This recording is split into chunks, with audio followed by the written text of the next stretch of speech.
Hi, I'm Neil Druckmann, and I was the director and co-writer. Hi, my name is Hallie Gross, and I was the co-writer and narrative lead. I'm Ashley Johnson, and I play Ellie. Hi, I'm Troy Baker, and I played Joel. This whole scene came about because we were trying to figure out how do we recap the previous game just enough for people that haven't played it, or might have been so many years they don't even remember it. So we thought, oh, Joel could confess to Tommy.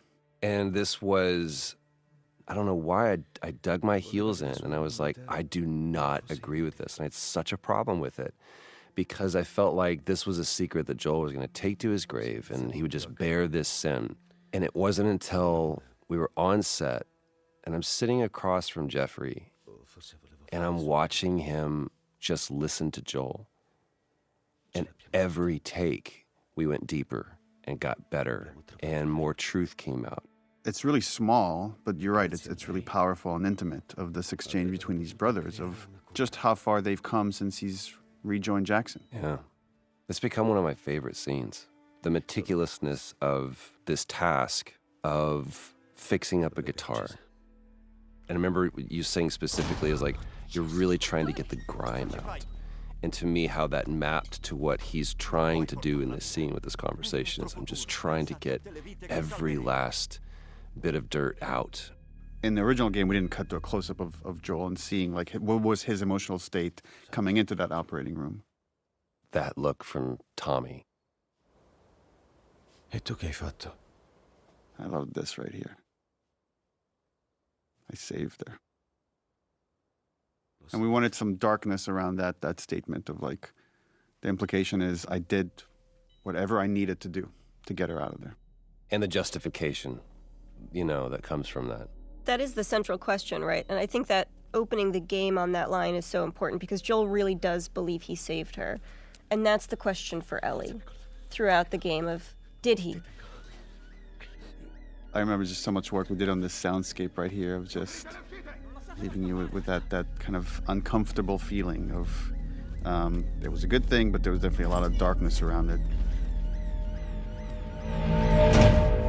It's a great scene for Tommy as well. And now he has to carry the weight of this thing that his brother did. Right now he's not feeling great about it.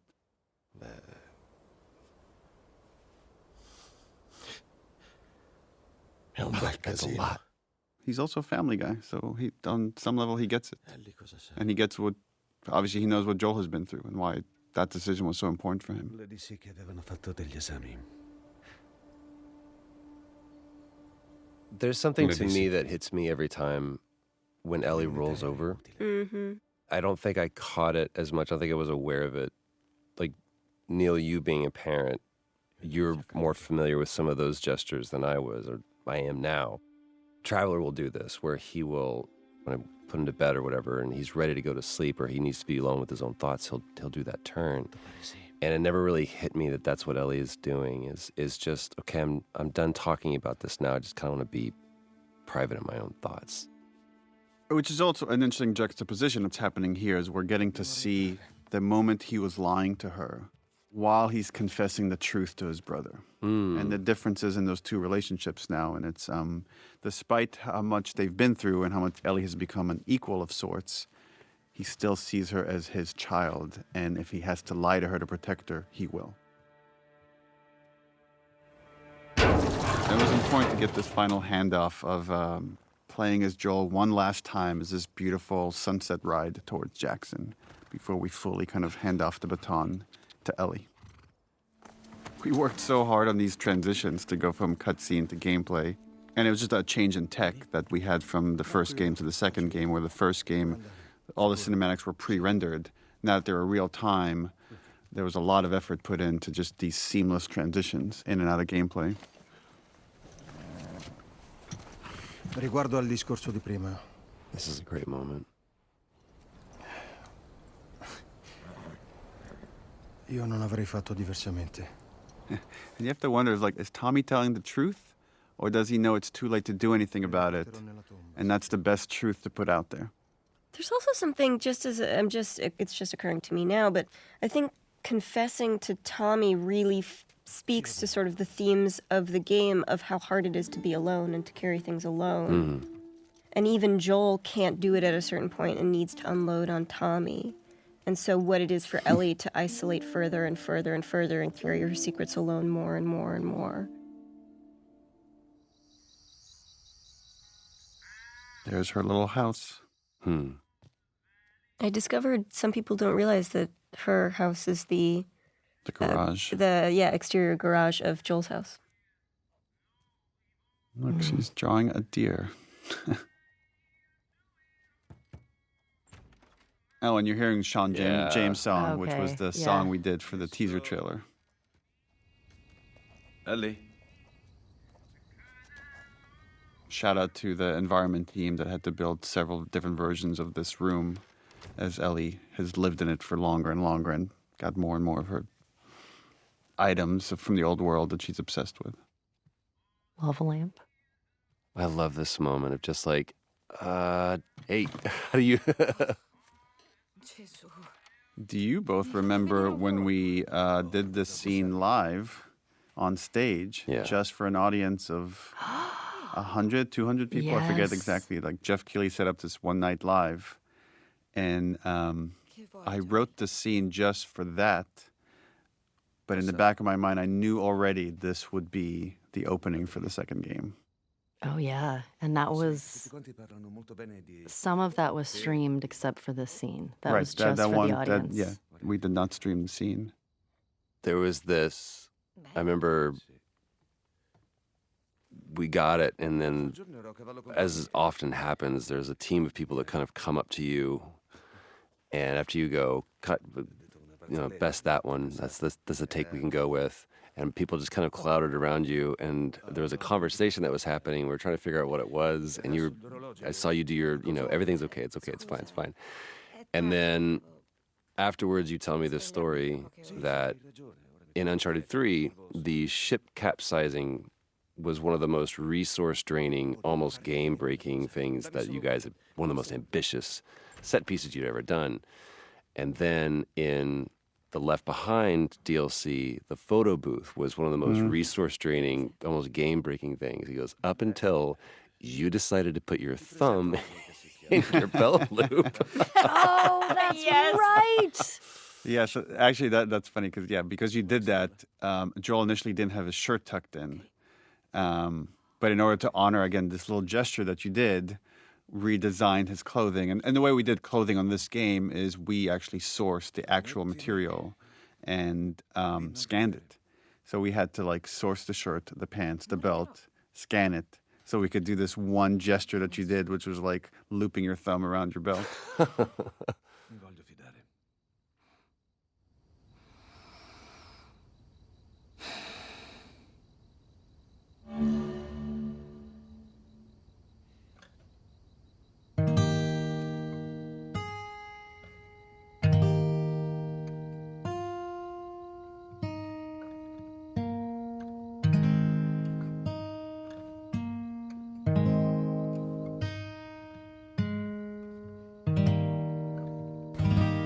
From a writing standpoint, this was a tricky scene because we have to reestablish these characters and their relationship, but also show there's something hanging over them. That there's, we had to honor the ending of the first game, that moment of okay, of lie, that again, Ellie knows something is off, but she doesn't quite know how to deal with it or how to move past it. Right, so this scene has you see at the beginning, she's trying to get rid of him, and then he wins her over by playing the song, and she softens by the end of it. And it's interesting, they talk about you promised you would teach me how to play the guitar, and they're talking about promises and oaths and the idea of keeping your promises. And we know this lie is hanging over them. I love this opportunity this song gives Ellie to watch him. Yeah. Without confrontation. And again, there's so much beautiful acting that you're doing here, Ashley. I know these compliments are making you uncomfortable, but it's look how much she's processing. Yeah. You could see it. You could feel it. And again, talking about when characters make eye contact versus not is only when he finishes that he finally allows himself to look up. Barely. Barely right there. It's a very intimate thing. Yeah. I don't think I've ever been more nervous than I was in that scene playing that song. Were you more or less nervous when you did it live? For some reason, playing music live to me feels a little bit more at home. But also, I don't know if I fully understood what that song meant to you, Neil. And knowing what it was going to mean now to other people once they played the game. And now there was context to it. Now there was story. They care about each other so much. The lighting. Lighting is so gorgeous here. And this was the same pun we had when you both did it live. E invece la barzelletta?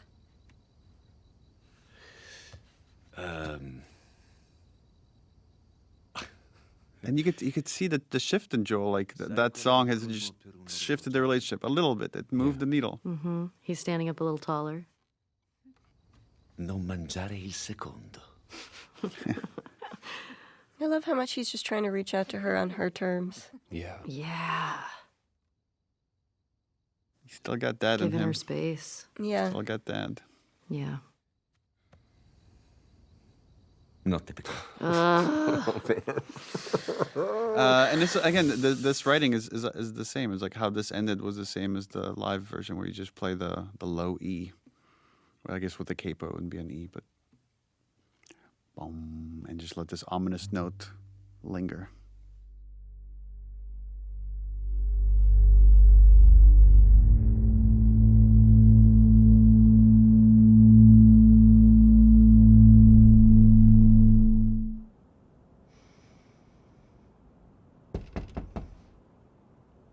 Interesting parallel.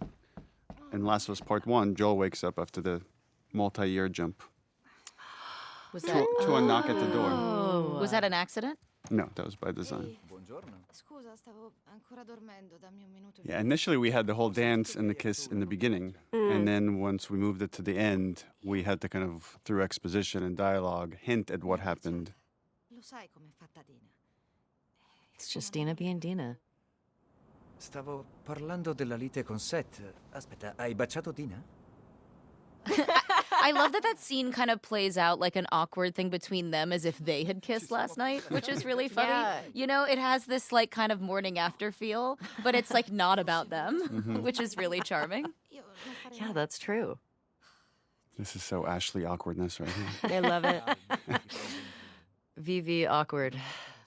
Like, don't point, don't bring attention to something that I did, please. Ma è stato un pessimo gesto. Jesse's the coolest guy. He Look at him. is. He's like, he kissed his girl, and he's like, I'm fine. Yeah. Scusa. Oh, Seth. Eccoti, vieni. Oh, Seth.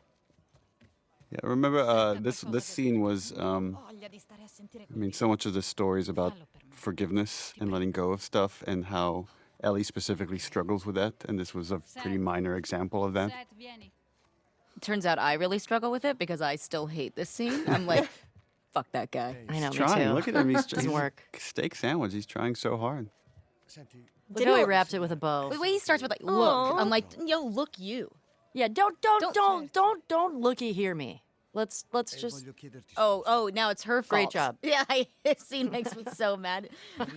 Hey, I'm trying to apologize, you little bitch. You're like, what? Gli ho fatto dei panini. Ok. Di carne. Grazie, Seth. Didn't we discuss cutting bagel sandwich because people had such a hard time understanding it at first? Yeah, they kept hearing bacon sandwich. Bacon sandwich. Yeah. Bigot sandwich was a... Bigot sandwich? Yeah. Lo apprezzo, Ellie. Che cos'hai lì? Baguette biglietti. Yeah. Forgot about that. Hallie, you wrote that, didn't you? I don't know. It just bigot sandwich feels does V feel very Hallie Hallie. to me. Oh, this is Dina's big intro. Oh, here she comes. I'm Shannon Woodward. I play Dina. I had a really hard time hiding behind nothing here. Well, that's the thing that's so hard about sometimes acting in these things, is that like the kids weren't there. And then we like Yeah. later captured kids and kind of constructed all the pieces. Hey. This is a me lean. I love to lean. Volevo scusarmi per essere scappata ieri sera. I actually really love this scene. Sì, lo capisco. Io è che mi sento in colpa. I love the one-liners that you guys kind of riffed on when we were doing the combat stuff for the snowball fight. Oh my God. I still die laughing when I hear you guys insulting children. And I think that was really, a lot of that was just my instinct. Yeah, Yes. yeah. Your parents don't love you. Yeah, and then I think eat snow, you Eat little snow. No, I Yes. think you little shits. Yeah.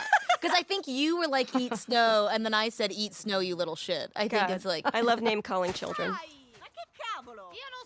Interesting parallel is Ellie doesn't want to do any of this until she gets hit with a snowball, and then it's like, let's make these motherfuckers pay, which is again is a really lighthearted moment of what this whole story's about.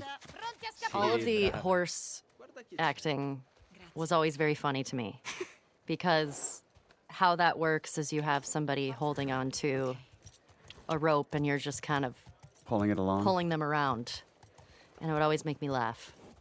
Fun fact, the guy in the stable there is Yuri, who plays Spider-Man in the Spider-Man Insomniac game.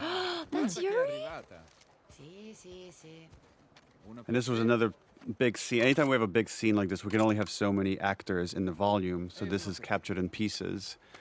And I remember like Troy played one of like the people kind of Yeah. like, and they were improvising, talking crap in the background. Yeah, and it's not there anymore. There was a bit where he said something kind of Yeah. goading to me, and it's not there anymore. But then every take we did, I'd call him a new name that I thought was like yes. embarrassing. I'd be like, "Listen, Chad." Rientrate. Usate la testa. Wait, I actually didn't know there's only a certain amount of people you can have in the volume? Andate. Yeah, just because we start losing data after a while, so to track all the little balls and stuff. Like there's like this, it gets fuzzy. Like above 8, I think it just like gets more expensive, and you're more likely to be error prone, so it needs more cleanup.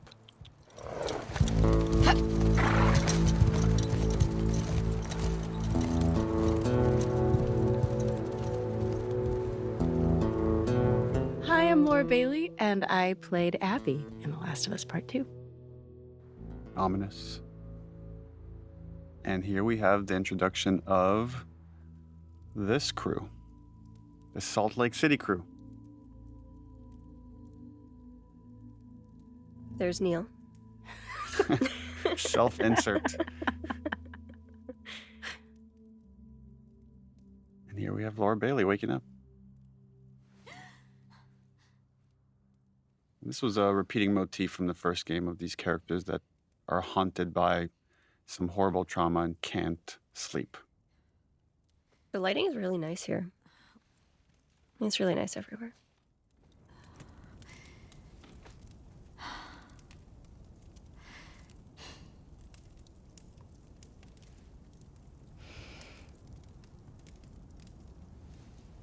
We debated quite a bit of like how much do we want to reveal for this character when you're about to play as her, versus how much we want to hold off for like the second half of the game when you get to see more of her.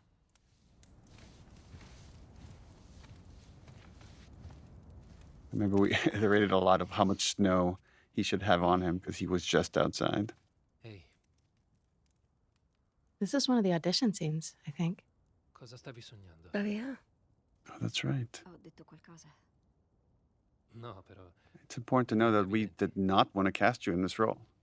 I've heard tell that you did not. Just because you're in so many things and you're so iconic. But you were the best. prendi lo And once we saw your audition, there was no turning back. What are you going to do, you know? fidati. You painted us into a corner, Laura Bailey. You're welcome. This is the first real big choice this character makes, Abby, of do we turn back or Ci siamo. does she choose justice? Sì, She's going to end up choosing justice, just like Ellie does later many times. Choosing obsession. You know? È una città, cazzo.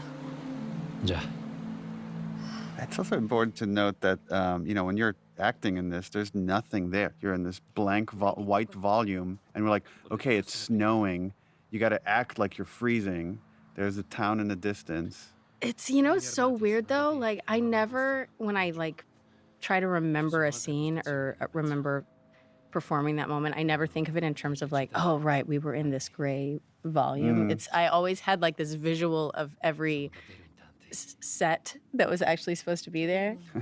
And I think of it in those terms. But I think that's a unique skill that only some actors have. Really? And other actors without the set, without the costume, they can't get into it. They can't lose themselves the way like you and Troy and Ashley do. When I did this audition, Troy was reading opposite me because he was doing all of the Abby auditions. And right. he forgot all of the lines in this particular scene. And we were just like making stuff up. I remember thinking like, that went really well. These scenes can be very tricky to write, but they're also a lot of fun where you're just given hints of this relationship. And obviously there's some kind of triangle here between Abby, Owen, and Mel. And Abby does a very poor job of hiding her feelings. Ma non è solo questo. Dovrei congratularmi. Quando vedranno la città, si tireranno indietro. But it's just interesting that, Owen, we're setting up here, he plays this moral conscience for this group. And even here, he's trying to give Abby a way out. Abby, voglio quello che vuoi tu. Ma non ad ogni Not costo. at any cost. So it's like there's a line here for justice that he's not willing to cross. And she hasn't found her line yet. Well, it's also like selflessness versus selfishness, right? He now has, even with nothing else, he now has a baby he has to think about, right? Which is the same for Dina, which is the same for Jesse, which is the same for Joel. But she is only thinking about herself. Well, one could argue she's also thinking about her father, that this is all coming out of love, the love she had for her dad, and the injustice that they all experienced in his brutal murder by Joel's hands. Oh, che meraviglia. Sarà ancora buona? Perché l'erba va male? Scopriamolo. The infamous weed scene. You're going to talk about how we did this twice? Oh, yeah. We had a whole other version of the yes. scene that was a little too On the earnest. nose. Yeah. And we rewrote it and recaptured it. It's How do funny you you mean by described it that? as earnest because I felt that it was literally a fight until she's like, "Okay, I love you." It also felt that fight was trumping some stuff that happens later in the theater once we're in Seattle. So this was like a moment to give them pure innocence before we go on this violent journey. I remember, Neil, when you pitched the idea that, like, she throws the glass, and I was still, to this day, I'm like, but what if you smoke glass? I Yeah. get What if you really smoke concerned. glass? It is true. Yeah. Insomma, dobbiamo restare qui per un po'. Kissing scenes in performance capture is really hard. I feel like that the hardest part about it was when we would have to do the ones where we would have to be standing apart. Oh, yeah. Oh, And Yeah, then that was really embarrassing. we would just have to be like Yeah, with because ourselves. we had one where it was just you standing there with your face turned to the side Ugh, and I- just kind of kissing the air so we get the pure facial reference that isn't obscured by And then Shannon's I was like, big head. why do you need the front of the face? The front of the face is being used. Well, because they animate it from like all angles, even though you only see that like one Yeah. side. I feel like if I had to do this with anybody else, it would have been even more uncomfortable. But because Shannon and I got so close, it was helpful to sort of, when we had to do those awkward sort of kissing moments and we weren't actually being able to connect with each other physically and feeling awkward and weird, we would still be holding on to each other. So it still felt We were like minorly cuddling. so you're like, well, at least there's like a little bit of something Like here. intimacy. There was still Yeah. some form of intimacy that was like, all right, I still feel safe. I don't feel like I'm like flapping in the wind. And you're in a brightly lit room. Very brightly with lit a room. bunch of technical engineers like standing all around you. Yeah. But we found ways around it to sort of still be able to, connect with each other and not feel so weird. I mean, what you're doing is, I think, pretty hard. You're trying to convey years of relationship with this your best friend, And it all has Yeah. to come across like there's just so much history, and yet there's this still awkward thing that hasn't been realized until this moment. Ma senti chi parla. Mi fai venire voglia di uscire in quella tormenta. She's gotta flick that joint really aggressively in a second. Flicky. Ellie's so cool here. Look at how cool she is. Puoi fare molto meglio di un sei.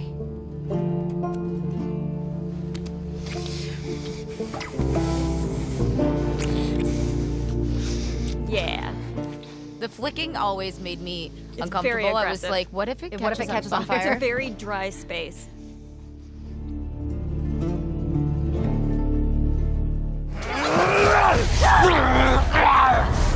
The one guy that saves her life is the one guy she wants to kill. I think it speaks to the nuance of atonement, right? It's like she ultimately will save 2 other kids in trouble. But is that enough? Does that make up for anything? So we wanted to create a scenario for them where, again, and Tommy trying to do the right thing and create some trust between him and Abby, he inadvertently reveals who they are. You could see right there, like Abby has this reaction that only makes sense for players in hindsight, knowing who she is. But now her goals become different, not only to escape the horde, but to get these 2 back to her people. This is where we see Joel doing something that, for us who have spent so much time with him before, is preternatural to him. It's to trust someone is really, really hard, but he's choosing to do it. And the problem with choosing to trust people is you always, every time, open yourself to getting hurt. That's just such a Laura look. Yeah. Oh, I love it. It's like, boy, this is a bit of a pickle.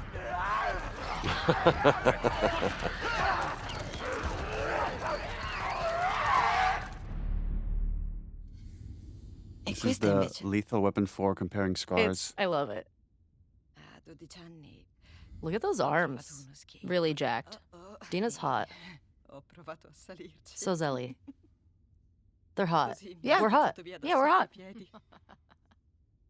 I remember armpit hair being a large discussion. Armpit hair with the Ashley office. Swadowski, who was our character art director. Oh. Yeah, and how much body hair should the girls have, and what are we okay with, and like let them be natural ladies. I love it. La bruciatura. Me la sono fatta io. Perché?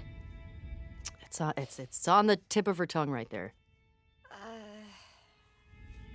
That's a hard thing to say to somebody.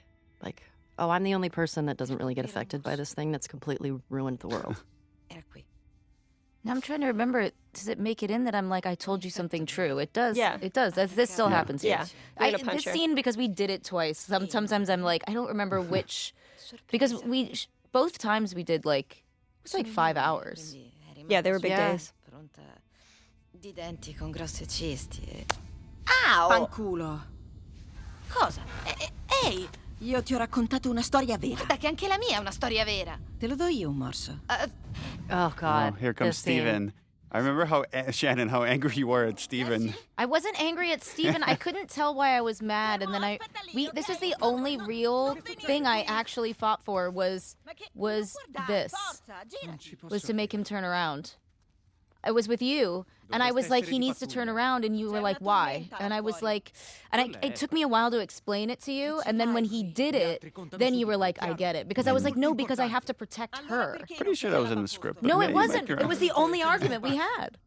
It's been 3 years. I don't remember. You're probably It right. was I actually, remember this. It was the only thing I argued with you about. And it was because I felt so protective of Ashley that I knew it was right. That I was like, because we were so close, that I was like, turn around. She's naked. Like, Yes. you know, because you guys knew each other intimately, but Yeah. Ellie and exactly. And because I had to, like, I wanted to prove to you that I was loyal to you and not embarrassed because he was there.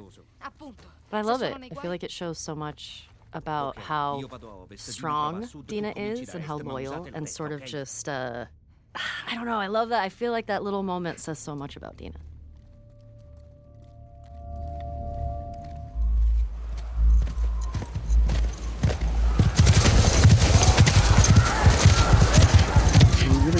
show or build trust between Joel and Tommy and this group to show that without their help, they might have died, meaning Tommy and Joel would have died without this group.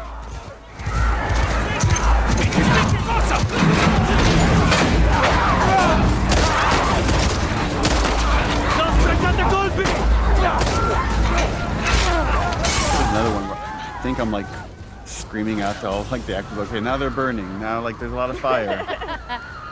And you gotta speak up over the storm. Again, none of those elements are there.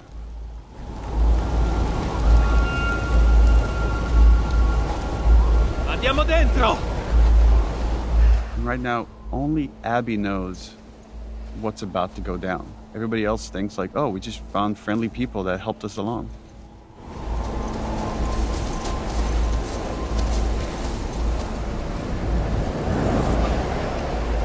We captured this all as one go, from here all the way to the golf club hit. And initially we had versions of it where it was edited to be multiple cuts. And then it felt like it could just be way more tense if the whole thing was one shot. Required a lot of stitching of different performances and different elements, and some tweaking of stuff in animation, but yeah, I find that this scene has so much tension, the way it now moves. We rehearsed it so many times before we shot it to make all the moving parts work. From a directing side, that this can be hard as well because you're trying to pay attention to so many actors and making sure it's all feeling honest and authentic. Dovreste venire con noi a fare scorte prima di partire. Ti ringrazio. Again, there's no ambush here. They're all being authentic until this moment. And now everything has changed. We knew this was going to be the most controversial scene in the whole game, and the intention is that it is brutal and it is hard to watch, which obviously as a player is really difficult to go through, but it puts you in alignment with Ellie. You're watching this devastation to this man that you've come to love as a character, and now you're watching him be brutally murdered. And it should be upsetting, it should hurt. A lot of people are still really upset about it, but what a faster way, I can't think of a faster way to help you understand why Ellie is going to go as far as she's going to go, because we're there seeing how this thing was stolen from her.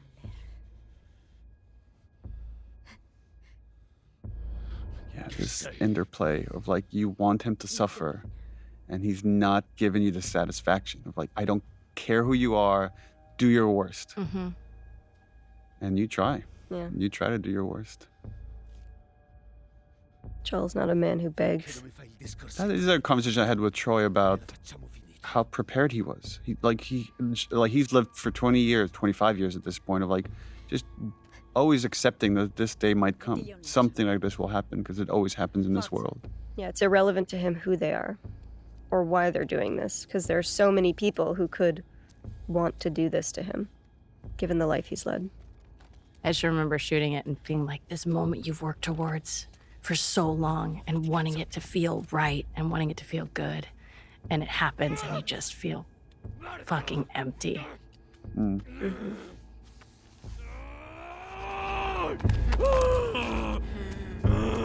I think we've talked about it, Neil. Like, you had talked to me about this role, and you told me about this character, Abby, and you told me what you were planning for her. And she had like a different story, I think, at the time, how they met and everything. But I was excited and terrified because, like, as a player, that's traumatizing. And I didn't know how people were going to react to it.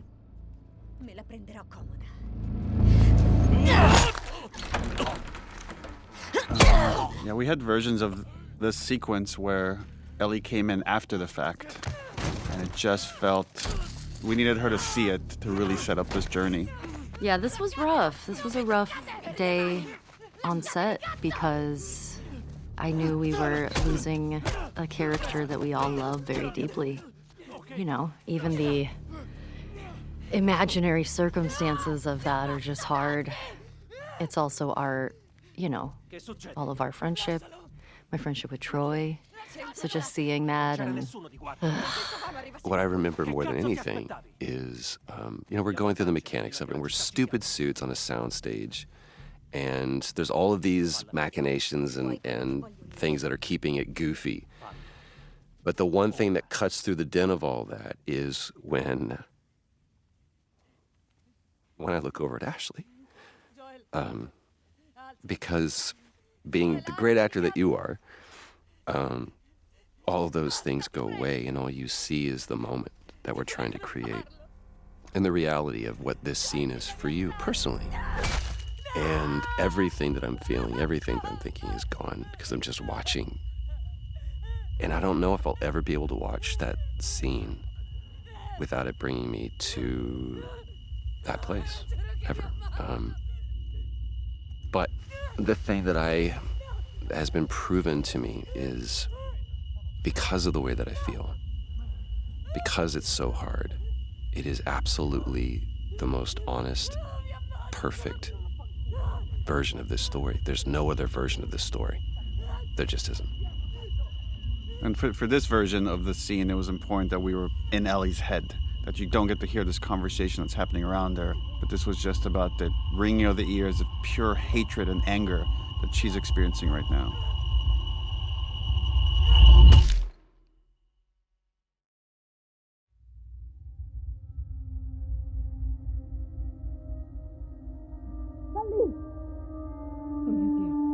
Ellie. And just this final look right here where she sees him and you can't fix this. Well, she's going to try to find a way to fix it. yeah, she's gonna try to find a way to fix it in the best way she knows how.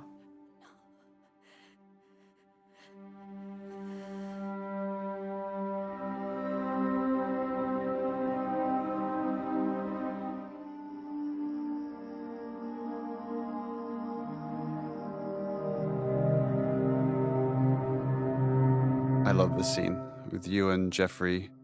Brings you Tupperware with food. Oh yes, this was one of my favorite scenes to shoot. I love working with Jeffrey. You're so brilliant how it goes from this really sad, mournful place to just slowly rage over time as you're not getting what you want. Also, this emptiness you have just from that look out at the window there to like this, that like bereft. It's just really right on point. It's just so good. Ciao. Hey. Jeffrey here is quite brilliant. Is like Yeah. he wants to go after the people that hurt Joel.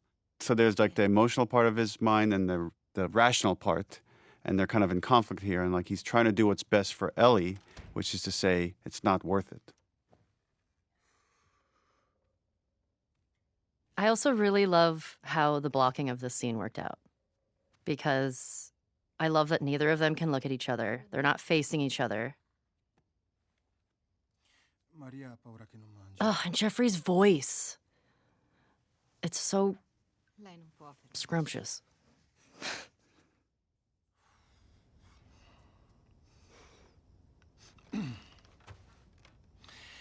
Se avessimo gli uomini necessari e persone in gamba, beh, Jackson si indebolirebbe. I love it. It's like the one time you look at him is to make him feel shame. Like, are you really saying this to me? The only time that there's confidence there with her is when there's anger present. E se tornassero I cacciatori? Sto parlando con te o con lei? È comunque un rischio. Fosse successo a noi, Joel sarebbe già a Seattle a quest'ora. Which is true. Well, we had actually lines here where he counters that, and he says, Joel never went after the people that killed his daughter. Like, because we really wanted to flesh out the point that, like, Joel is more pragmatic with his violence, where Ellie comes from a much more emotional place with it. Why didn't you guys keep that in? It just felt like we're just Too on the nose? too much exposition about the previous game. I wanted more to stay in this moment. Like, there's other ways to talk about what Joel did in other spots, and really wanted to focus about this, the logistics of going after the people, going after Abby. Non hai idea del casino in cui ti metti. Non sai quanto è grande il I gruppo. don't Che care. armi hanno. Tommy, non mi interessa.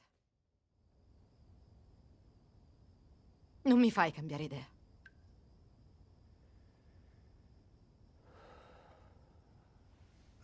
Again, this moment of decision where he's like, in order to protect her, I'm gonna have to go by myself. And he's like, now he's lying again. Not dissimilar to Joel lying to Ellie to protect her. Dammi un giorno. Right? That give me a day's bullshit. Ok. Magari è qualcuno disponibile. Why the choice of the hairpiece coming down? The little hair string for Tommy. There's a little bit of design, like Abby has something similar as well. So it's like there's what animators call secondary movement. So as when he's moving around, there's like physics on the hair. And just one more way to bring the CG character to life. Yeah. It's also such a flex because it really So doesn't hard. look good in other games. Like it's just like it looks amazing, and it's like it feels it's just like such a subtle flex. Like look what we can do. Yeah. I love this hug that then it's just too painful for the two of them. They can't stay in that moment. That's too uncomfortable to be vulnerable. Got too much shit to do.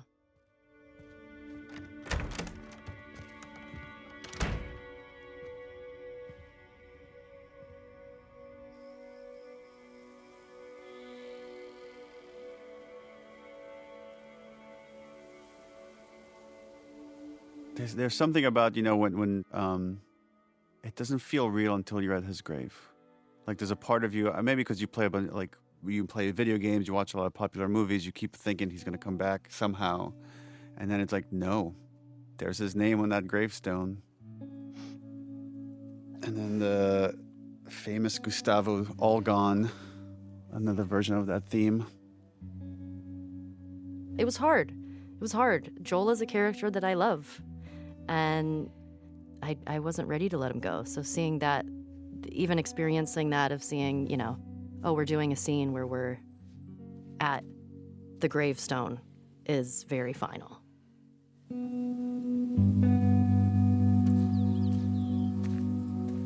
I love it. I love that Dina was there the whole time and we didn't know that yet. Not looking on, just sort of giving Ellie her moment. I remember when we were doing that, I really did feel like I was like really trying not to listen to you. I felt that too. You did? Yeah. It's like, I'm right here if you need me, but I'm not listening. I'm not listening. You know, you have your privacy, but if you need me, I'm here.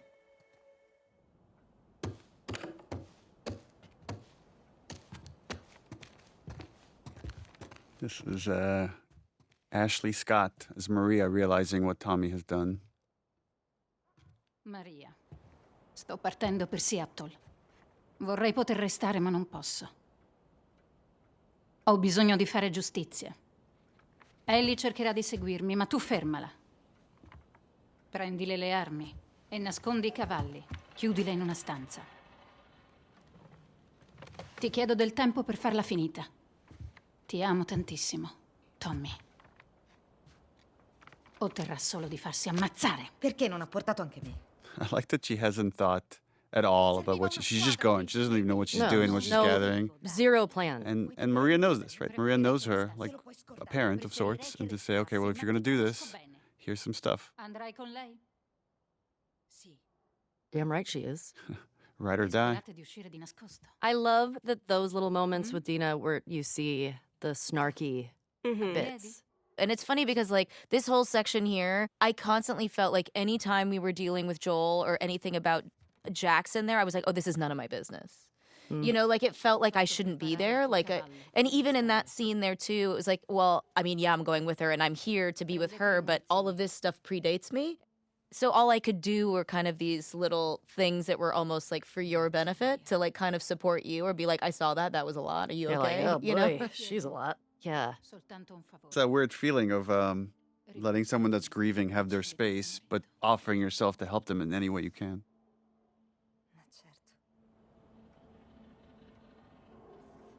Va bene. Partite ora. Finché c'è luce. I really remember the end of this scene and this look that I give you. Like, well, that was a lot. I think, yeah, here it is right here. Yeah, there it is. I was like, like, oof, this is like a lot. Today is a lot. That could have gone way worse. Yeah, and here it's still there. I'm like, all right. This shot right here with the light coming through Ellie's ear is just so gorgeous.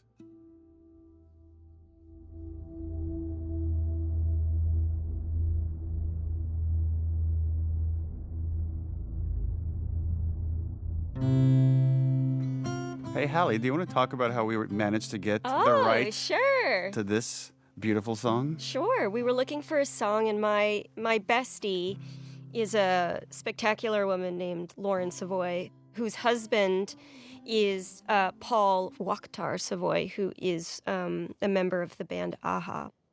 And so I reached out and said, would it be possible to get this dope-ass song in the game? And they were like, yeah, let's do it. That's amazing. That's great. So it was just a lucky happenstance that we were able to pull it off. But it's great because now like two of my favorite things are combined forever.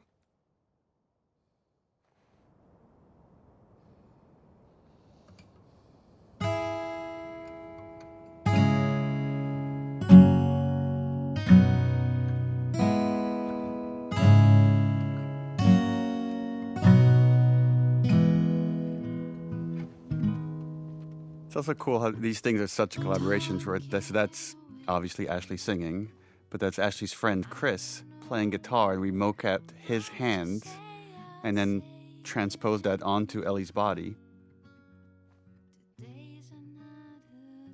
I loved this game mechanic. So fun. This is my favorite missable moment in the whole game. The fact that this is optional, Well, I think, remember is... how much we talked about the fact, because like so many people love this, and we're like, and then there were people on the team that argue that you should not be able to miss this, but it makes it more special knowing that you might have missed it. You gotta earn me staring at you for several minutes.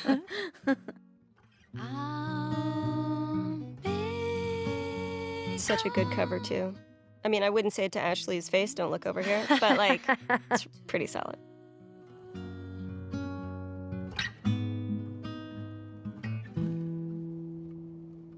Needless to say, When I see Dina's looks over here, my interpretation is that she's remember all the times that she was falling in love for Ellie in the past when she was with Jesse. Because right, they're talking about this has happened before, and she played this song. And the other character moment that's interesting here is like the song she originally played here when she picks up the guitar is Future Days, is what Joel teaches her. And as soon as Dina walks through the door, she stops playing that song because she doesn't want to talk about that. This is actually, I think, canonically the first time you will have seen Ellie successfully play guitar since the opening scene where Joel says he's going to teach her. Yeah. So this is the first moment that we realize like that he really did teach her. So it also represents not just like her relationship with Dina, but... Oh, you're right. It's every time she's picking up a guitar, there's a connection to Joel. Every single time. And we were like, when we were making this, we kept talking about what are different ways we could remind you of Joel, because he's not there. Make him a ghost. But he's present. There were versions where we talked about having like Joel. Ghost Joel like early talk to Ellie, and it just felt a little too campy for this story. Avrei voluto. Anch'io. Va bene. Rimettiamoci in marcia. Sì.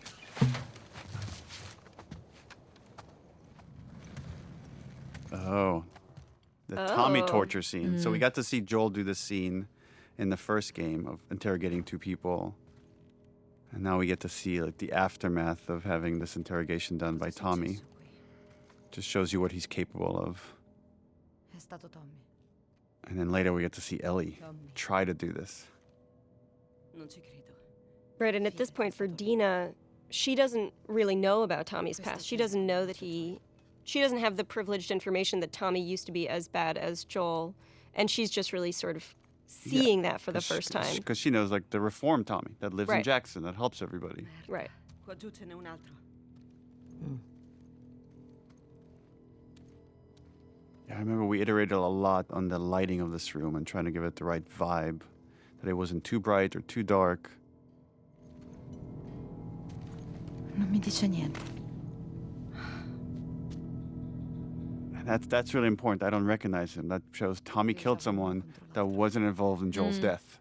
That there's already starting to be this cost of whether this person is innocent or not, is who knows. No, he wasn't. Fai una domanda al primo. Ma non deve parlare. Devi farlo scrivere.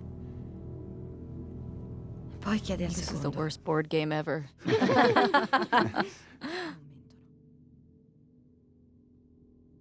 So one of the things that really like rocks me about some of these scenes is also just how comfortable they are around death all the time. Yeah. It implies her understanding this kind of anger and grief as well, that like Ellie really is not okay and she's losing because other people are going through this Right. all the time.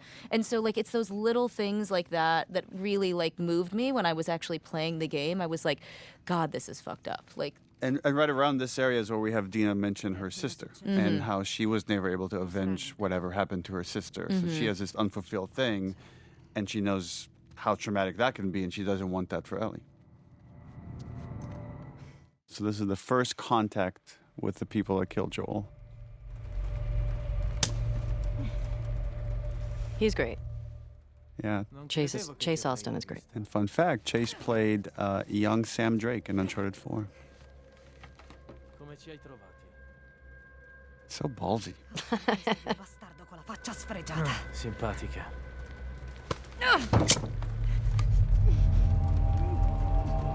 In quanti siete? Solo voi due? You think that's what Ellie really believes, that no matter what, they're going to get what's due? Like there's like some cosmic karma thing going on? I feel like she has to. Or she's just bullshitting him to make him believe that there's more people coming? Che abbiamo ucciso Jackson. Sì. C'era anche lei. So that guy is being played by Ruben Langdon, who played James in part 1. His face, though, is the scan of Mike Hatfield, our lead foreground artist. Eliminare gli Oh, ehi, frena, non ha senso. Senti, è un ordine diretto. No, parliamole, scopriamo che cosa sa. Ma che cazzo me ne frega di cosa sa? Hai visto anche tu cosa ha fatto agli Non hai altri? idea Deep di in the quanta gente background, potrebbe Gina. avere. Potrebbe essere un'imboscata. Non mi interessa quanti sono, li troveremo e li uccideremo. Puoi pensare con la tua testa almeno per un secondo. Levati dal cazzo, Jordan!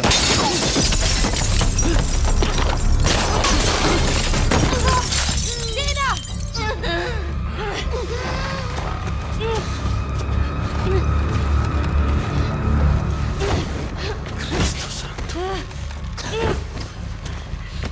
Che siete venute?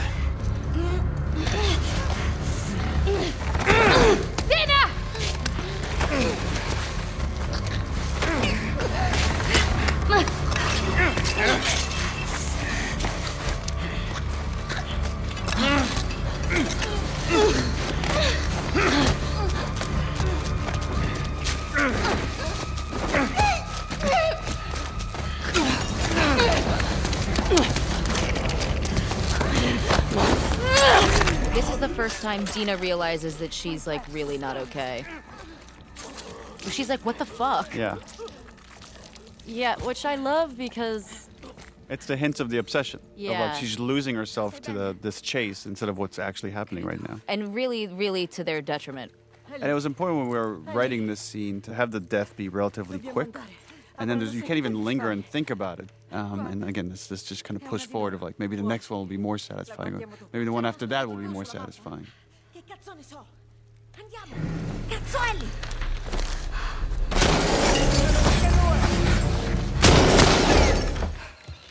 The first kind of like draft we have of all Seattle is Sucker Punch games made infamous Second Yes. Son, which takes place in Seattle.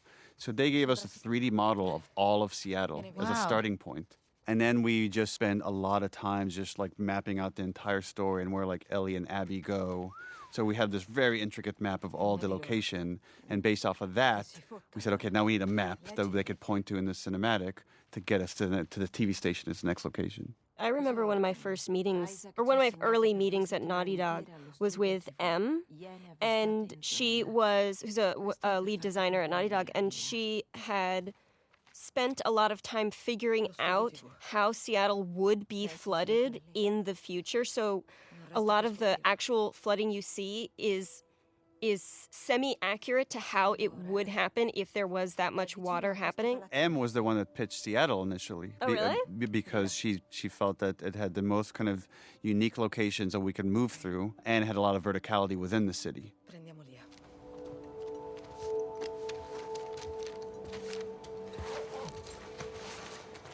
Guarda, This is the foreshadowing pregnant scene. This is my least favorite part of my performance. I'm not kidding. Nauseous performance. It really, every time I see it, I'm just like, it's not good. Is that your Achilles heel? Oh, there's a lot. Hiding behind walls and, yeah, no. You can hear the puke splashing on the ground. I did hear that. They helped me there. And that, again, it's another one of those things where, like, the audio department, let me listen to, like, several versions of puke hitting the ground and picking one. Ew. I always feel like whenever I have to act like I'm throwing up, I always start dry heaving. Because once you get that, then you're like... Like a cat with a fur ball? Yeah. Here's my big moment. This is your big performance. Here she is. Do you say that because that body's much taller than Hallie? Everything is. Those people listening, Hallie's a tiny, tiny, tiny little person. I'm really portable. Yeah, these scenes are really hard to write, because again, we're trying to make it a character moment, but give you enough information to go forward in the clue chain towards finding who you need. And giving you, new information so it doesn't feel repetitive, right? We're opening up the world progressively with each sort of expository beat as well. There's this really nice beat at the end here where, like, Dina calms Ellie down and takes the pictures from her. Guarda, ci sono tutti. It's really nuanced here what you're doing, Ashley, but there's just this, like, anger that's starting to bubble up as you look at this stuff and, like, look at their fucking smiles. There it is. Just looking so happy. There she is. Laura Bailey. And that's the Last of Us 2 theme, which is like a reverse version of the Last of Us 1 theme that Gustavo created for this. Hey there, Tiger. Yeah. Okay, you can see Tiger. it. How you, it's, yeah.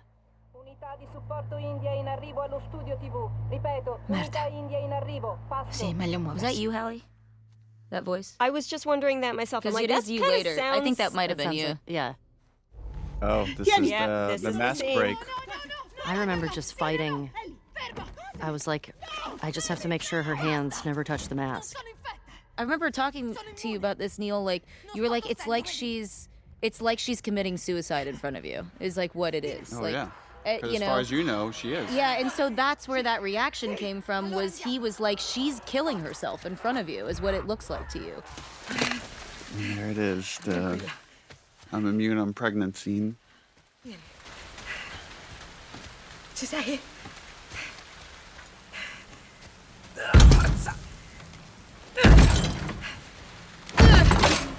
Yeah, it's just, this is where the obsession, I think this is the first time it's really getting in between them, that there's now personal conflict starting to form. Yeah, there's a real standoff towards the end of this scene, too.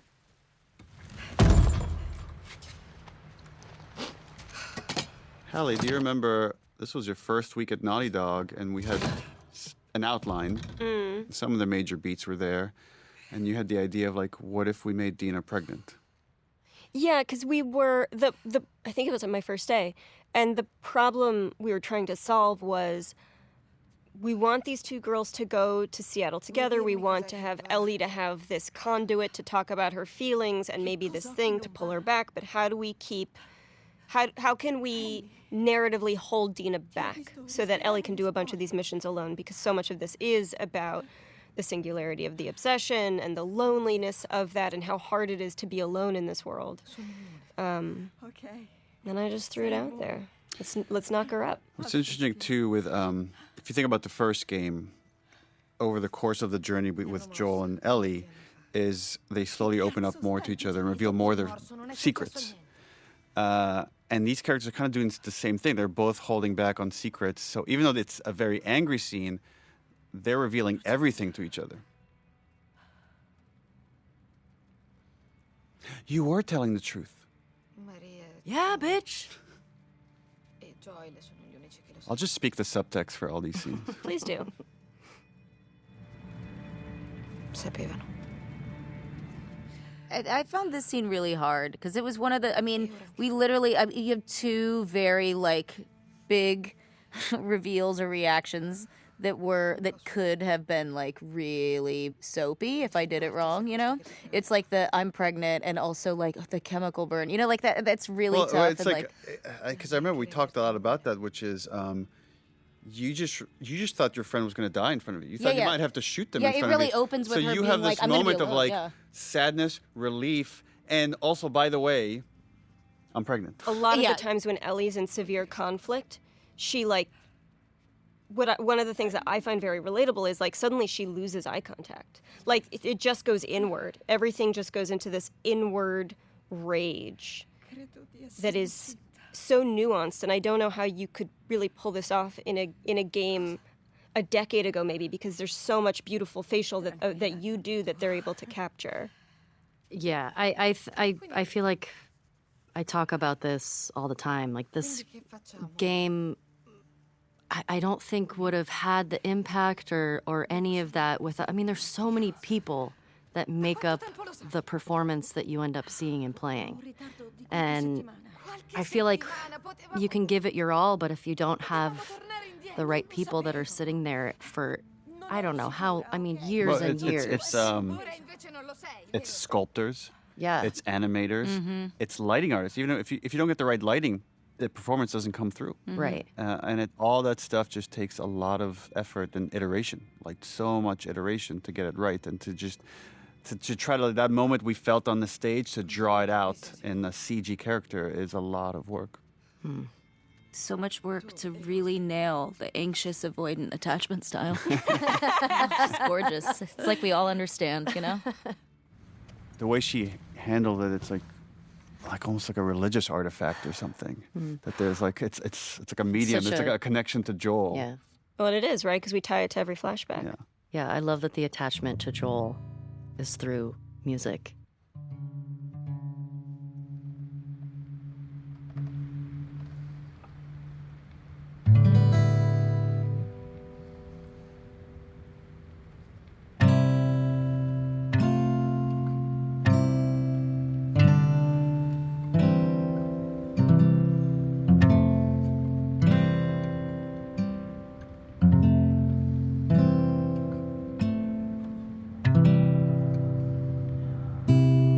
It's funny, over the course of shooting this, how long did it take to shoot?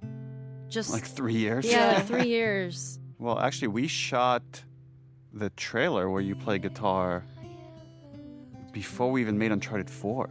Because we had started working on this game, and then the game went on pause for 2 years before we picked it back up.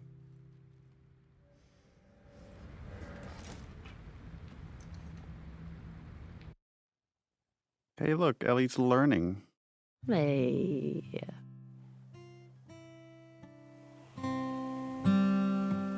One of the things I really appreciate about your performance, Ashley, is how you're able to so seamlessly jump between these different ages and different levels of innocence that this character has. Thanks.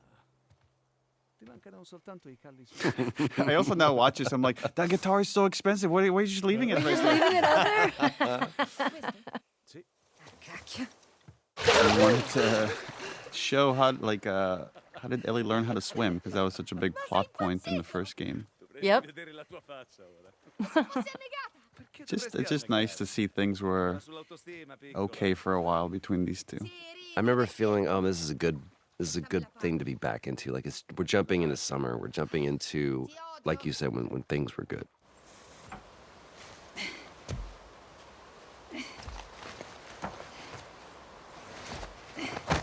This is a culmination of so many things, right? So for this moment of just Ellie's love of space, of Joel wanting to make this like moment just beautiful for her Walkman. And this idea that Ellie sometimes has such a strong imagination and can go into her own head. Actually started with the comic book, the American Dreams comic book. So when she looked at the Raj's arcade, she was able to picture it with like children running around. It's like the idea that she's so in love with the old world that she does whatever she can to kind of live in it. And that's we got the idea to really go in her head and make you feel as if she's traveling to space.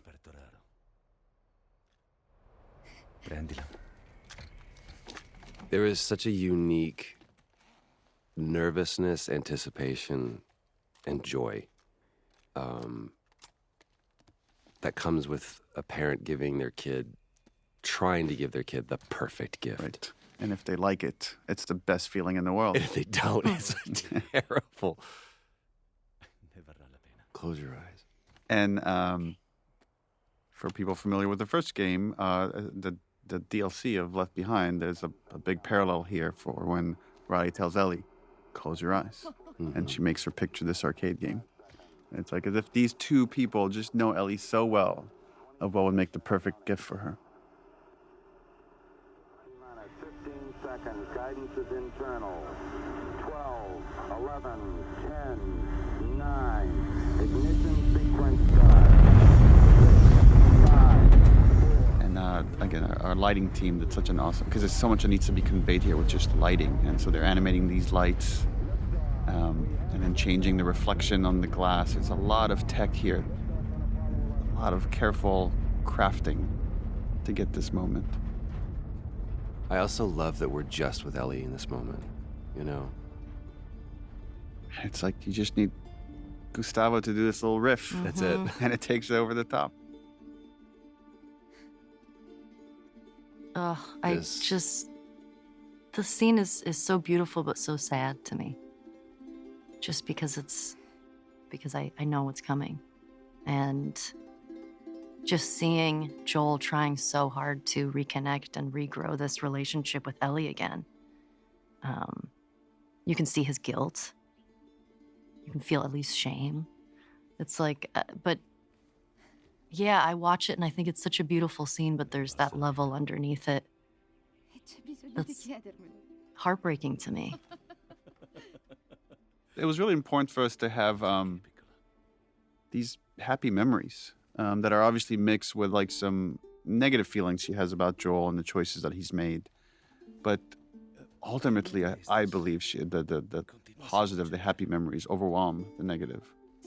Well, I think Ellie is so driven by her own shame and guilt, and you need to know why. And it's because there was something worth saving. There was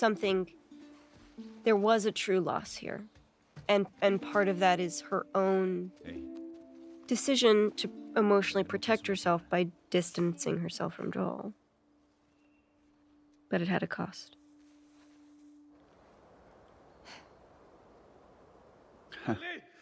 And no matter how happy a sequence we have, it's just this lie and this choice that Joel made is hanging over these characters.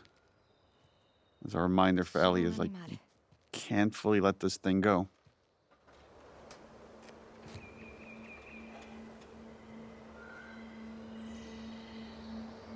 Awkward. Ok, muoviamoci, voglio. I really don't want to talk about this right now. It's always so exciting to see, because obviously when we're shooting this, we're on a soundstage, and I picture us being there, but it's always so much better when I finally see it in the game. It's always such a better version of it than I had in my mind.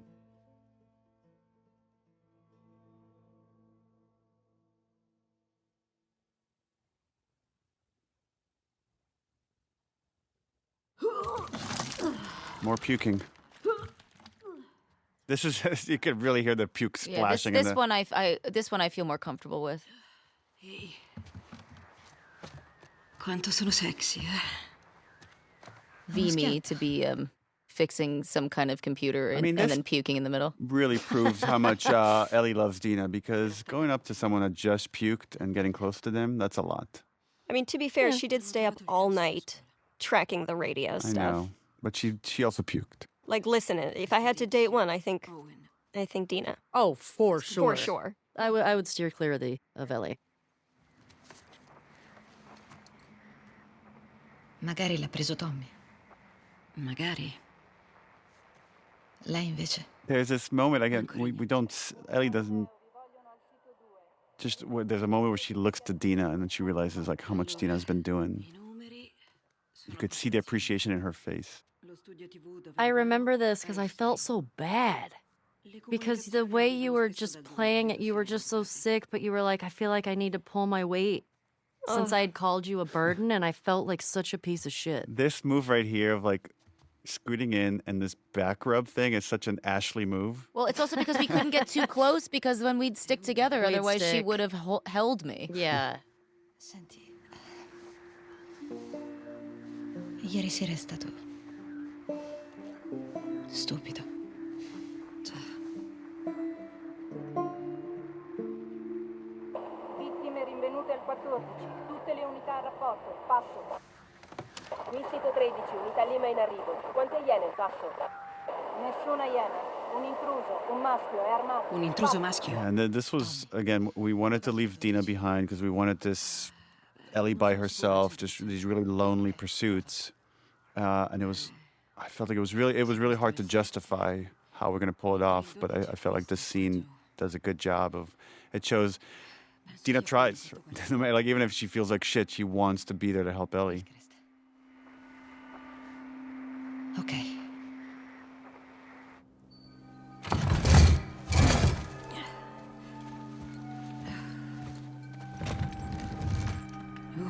In The Last of Us, there's a lot of totems that come to represent certain people, whether it's Joel's watch, Ellie's switchblade, the guitar that's shared between Ellie and Joel. And now it becomes this bracelet that Dina gives Ellie as a good luck charm. It's like this khamsa, which is a very Middle Eastern thing that was very much in my family.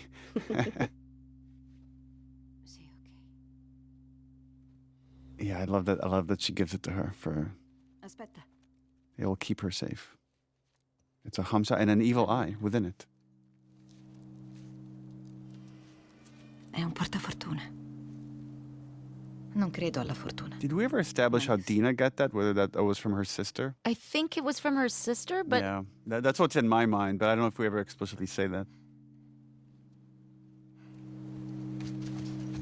There's a lot of like foreshadowing here too, of like the Yeah. splitting up, and then later the splitting up at the farm.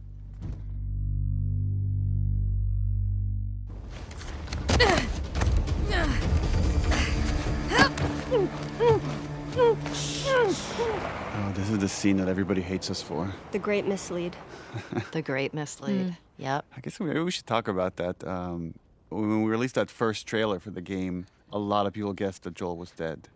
And we were worried that after that point, it'll be too obvious. So how can we throw them off the scent? And that's when we came up with the idea of swapping Joel and Jesse here, which I have mixed feelings about in hindsight. It got people excited about something that wasn't there. And, our motivation was in the right place of trying to protect the story, but didn't maybe think it through of how it might upset some people. I remember when that trailer came out, then everybody I knew assumed that then it meant I was going to die.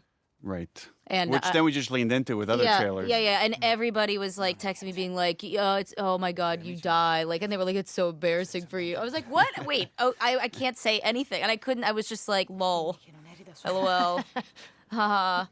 Meanwhile, I think when the trailer came out, we were in the studio that day. We were doing VO, and so we were like watching all the, and I was like, yeah, uh-oh. I also like that we get to establish, Jesse's in charge, but we never get to see why. Why is this guy so good at what he does? And now we get to see it and get to experience it in gameplay. Ok.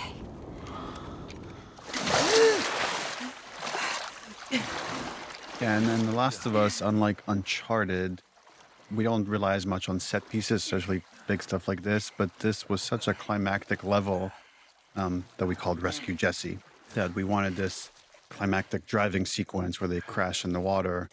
And then there was a lot of debate of, like, design-wise, do we want to walk all the way back to the theater? So decided against it. So this was just to set the tone that Ellie and Jesse got away.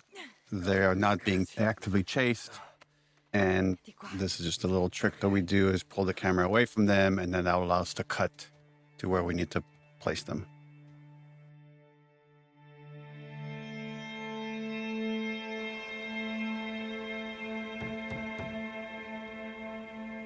Also an interesting dynamic that we talked a lot about, this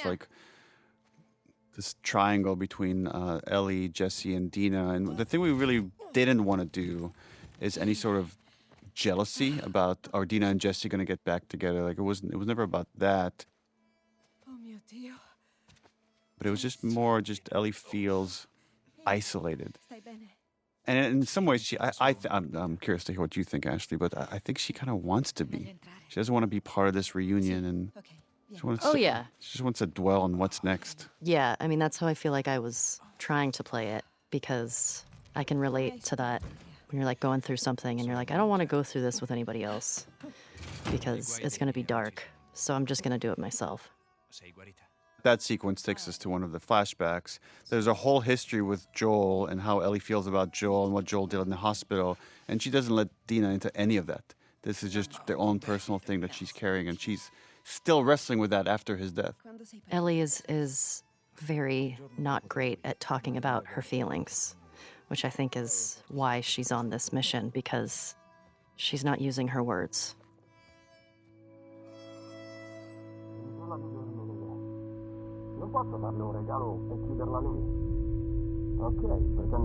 That's very much a parallel to the first game where after the David sequence and Ellie's lost in thought, and then it's like Joel saying, Ellie, I think like Ellie has like this, some OCD thing where she gets fixated on things and just shuts the world out.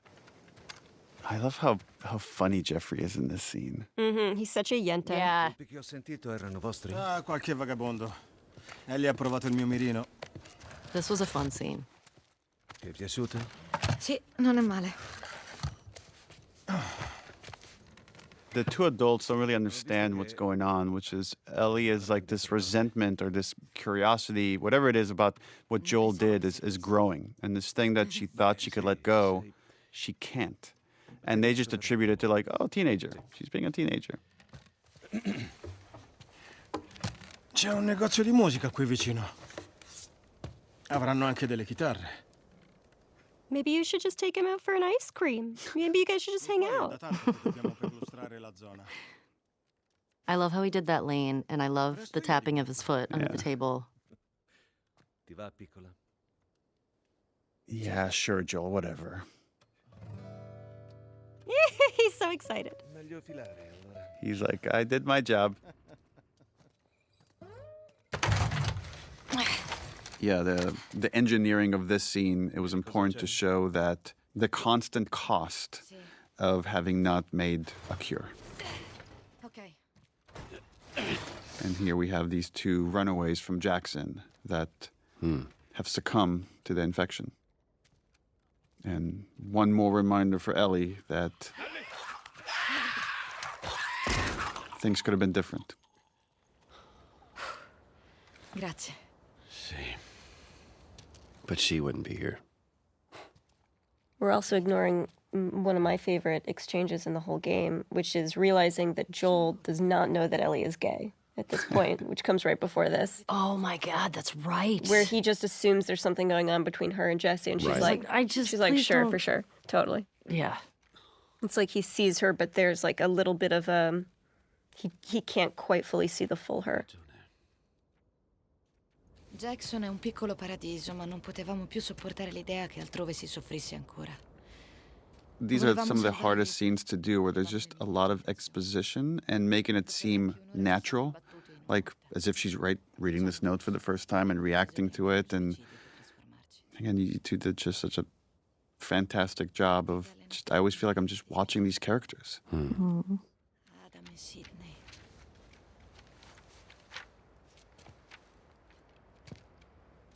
I love the lighting here.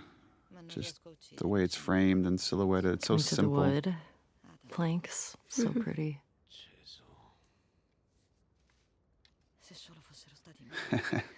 That look, it's like she's trying to egg you on to start this conversation. Troviamo Tommy, poi riporteremo I corpi a Jackson. No. Let's talk about this right now.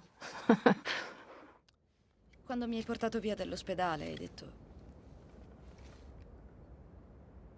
Che ce n'erano a decine come me. This is the moment he's been dreading, right? Being confronted head on again with this lie. Sì, così dicevano. Non ho mai incontrato nessun altro immune finora. E tu? small details, like we had to do different versions of the tattoo. You could see she's got it outlined. It's not filled in yet at this stage. Sei sicuro? There's something about a child confronting their parent, this standing in their power, and how trepidatious, even though like she has the conviction of her argument, right? But just how it still is a thing to stand up to your parent and see me as an adult. What he's doing here is kind of fucked up though, because he gaslights her. He's saying is like, you're bringing this up now next to these bodies, and he's making her feel shame for having just brought up this topic. Forse se gli avessi lasciato il tempo avrebbero scoperto qualcosa, o magari... Non esiste nessuna cura. That is what I've been telling myself. Non c'è nulla che possa aiutare queste persone in nessun Like, how many times have I told myself this? Like, if she ever asks, this is what I will would I tell say? her. Yeah. Capisco che sia difficile da accettare, anche per me è difficile. Ma è così. And he just shuts it down. Mm-hmm. Again, it's such great performance with very little dialogue, but you can see how it's just breaking her heart because she doesn't believe any of this. No. O hai dell'altro da rivangare?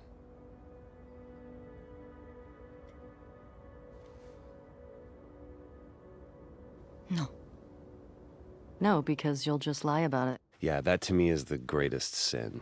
And the way you're delivering that no, it's like there's a challenge to him. Like, okay, if that's what you want to say, then we'll go with that. Yeah, because it's just like, no, I don't want to rehash anything else because you're just not going to tell the fucking truth again. I gave you a chance. Yeah. Yeah. Ending images. Hmm.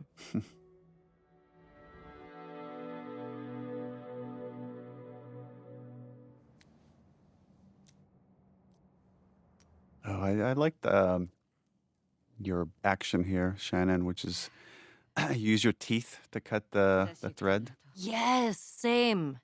Did I do that? You did. Mm-hmm. Yeah. That adds up.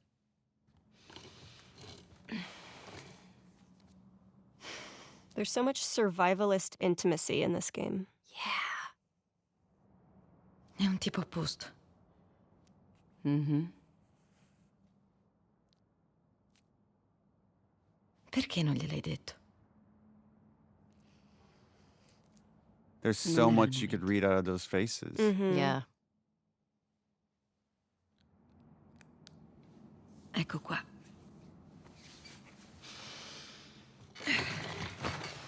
Che cosa abbiamo? Niente di interessante? There's that fucking Yeah, map this again. is this is where the conflict starts to bubble back up between these two. It makes it so much more sad because it's like, just stick with Dina. Look how you have love and care.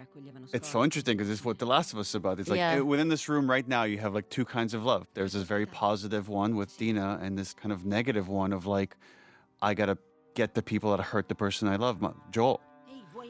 Yeah. And right now, the negative one is trumping the positive one. Potrebbe essere troppo tardi. She's got to make the lamb stop screaming, you know? Sappiamo dove si trova. And she's using Tommy as an excuse in a very minor way now, and a much more significant way later. And it's funny. It's like all these people, like Maria, Tommy, and now Dina realize I can't convince her otherwise. She's just gonna go do it. So all I could do is support her. Well, it's a diction narrative, Yeah. right? It's like you have to wait until And they it's- bottom out. And it's the foreshadowing that eventually Dina says, I can't do it anymore. Oh, Hotline Miami. Or as this lady is so famously known as Vita Girl.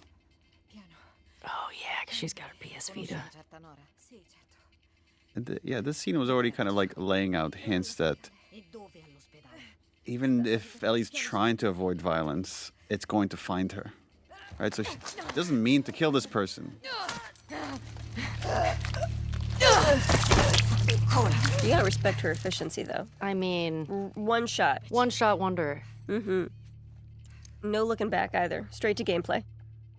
Oh yeah, this. Non gridare.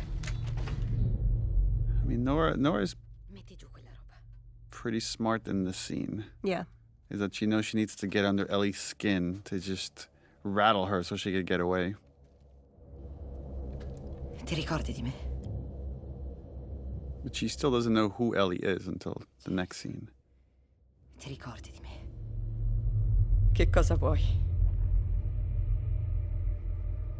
Abby è passata da qui. Dove è andata? I love all these scenes where like Ellie's trying to be like Joel. She's trying to interrogate people the way Joel would, and there's always something a little off about it. Yeah. I mean, it's also sometimes I feel like we can forget that she's only 19. Right. Yeah. And she doesn't want to hurt anybody unnecessary. Yeah. But just going on this journey is like you're not going to be able to help it. Yeah, I feel like each time she kills somebody, it's not as easy as it was kind of for Joel. Because each death feels like it's leaves something with her. Sì. Quello stronzo non meritava nient'altro. No, These little opportunities where we wanted Ellie to use her superpower, which is her immunity, to get out of these like precarious situations. I remember the establishing of the geography was tricky here, and like how do we separate these two characters? Yeah. How do you spot the goal? Right. There's this progression that with each one of these like revenge kills, we wanted Ellie to lose more and more of her humanity in a way that she doesn't even understand what is happening to her. So you could see a lot of this, and again, I love how you play this, which is you're amping yourself up. You kind of know what you're going to have to do here. And having the willpower, again, to hurt someone to such a degree. Yeah, there's a bit of a trying to stall a little bit. Like maybe there's some other way out of this. Le luci non esistono più.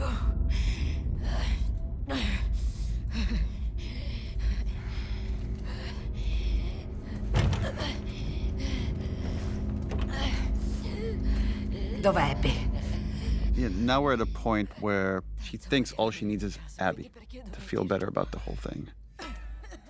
And that's where it feels like you can feel that she's still a kid because she's looking for this thing to try to fix it, and that's not it. It's interesting to think about the scene from Nora's perspective, which is like how much she's willing to sacrifice to try to help her friend. She's bracing herself because she knows what's coming. Knows.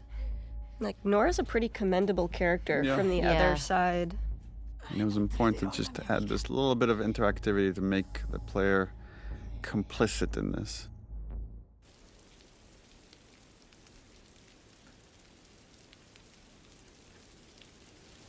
There's a parallel of an image there when Ellie goes to enter Joel's house, her hand shakes, and then she grabs the handle, and now her hand is shaking from the violence she's committed against Nora.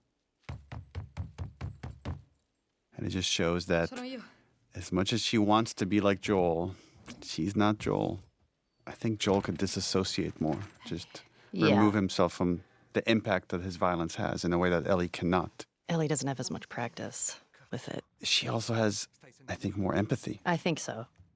I also think she needs it more than he did. I think for Joel, killing is practical, and for Ellie, it's emotional.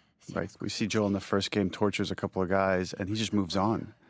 And then Ellie just did it, and it will forever change her. Yeah, that's not something you can take back. The torturing we've seen of Joel's has always been toward a productive purpose, right? It's to help or to save or to learn in a way to be a protector. And Ellie is just a destroyer.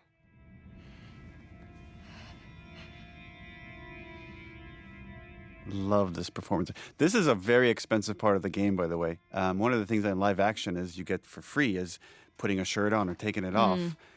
In a CG world or in video games, it's extremely expensive and hard. And we had to run this whole physics simulation on this shot, this right here. This is so tricky to pull off. We're seeing it at the same time that Dina is seeing it. Like, look how beat up she is. Look how much she's already gone through. Often when you play video games, your character or any of the characters in the game are impervious, right? They live or they die. It's pretty binary. And this allowing us to show the wear and tear on her body and allowing the violence to have an impact, not just emotionally, but also visibly, again, humanizes all of the characters in this game. There's so much happening there with almost no dialogue. That scene is tough. Like, taking her shirt off and exposing her and her grief there, because it's not just about what she did, you know? Like, there's so much grief, and she hasn't expressed anything yet, right? Like, it's the first time you really see it, and so there's this urge to, like, care for that, but then also that anxiety of, like, I'm losing this person. Right. It's really painful to even watch and, like, talk about. Like, it's really heavy. It's just such a universal theme there.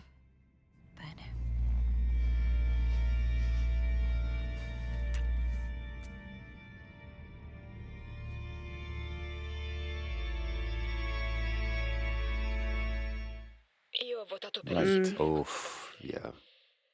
E la ragazza. And we talked a lot about how could Ellie draw the truth out of him. And even when confronted with facts, he might not say the truth. It's what makes him ultimately do it is the threat of, like, I will disappear and you'll never know my fate. And that's the worst thing she could threaten him with.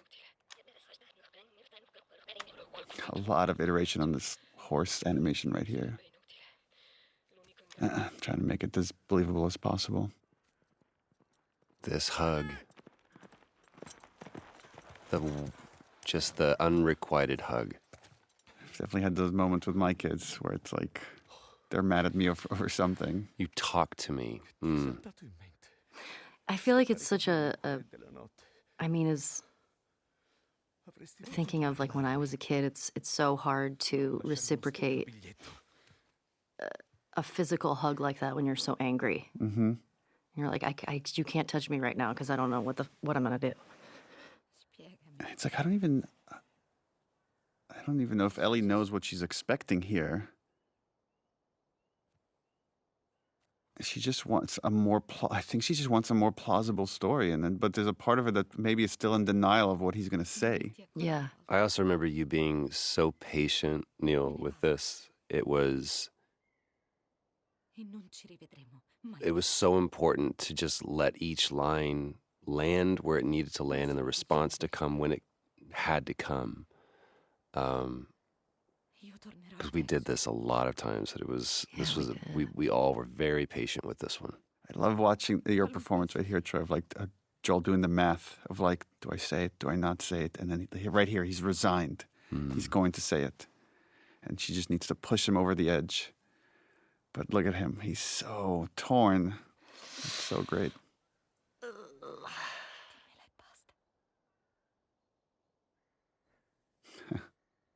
The first word is the hardest.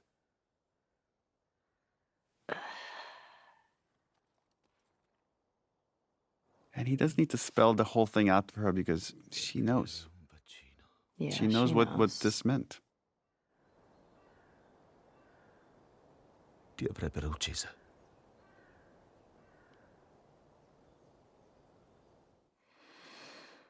Ashley, there's something that you did that is just so powerful. It's that, without even saying it, just the clutching, like I can't breathe. Like it's literally taking the air out of me, and It's so much information to find out, but something that she's always known, but to actually hear it.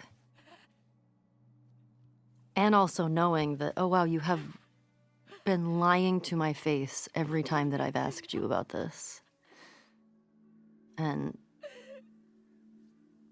also the purpose that she had is kind of now gone. Yeah. Well, the sacrifices that all the other people made, right? Which is like Riley and Tess and Henry and Sam and everybody along that journey. Yeah. Yeah. Going that whole journey in it. What was it? It can't be for nothing. It can't be for nothing.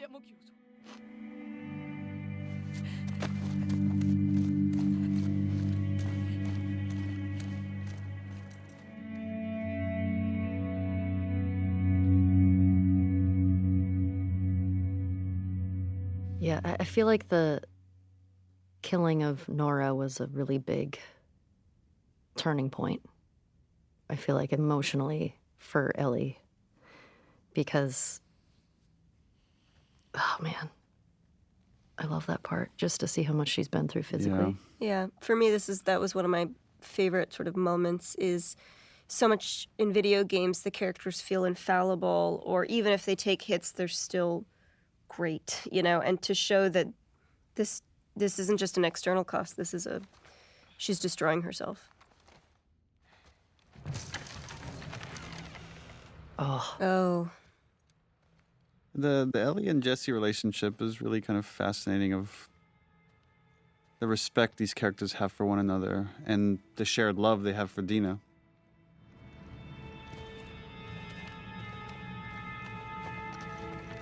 And this was a cool shot of just showing what's at stake. We just keep pursuing this thing endlessly. I aspire to be Jesse when I grow up. Me too. Yeah. Such a good dude.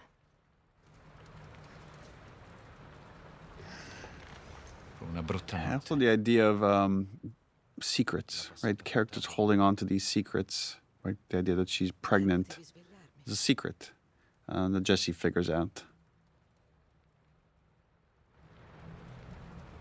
È incinta.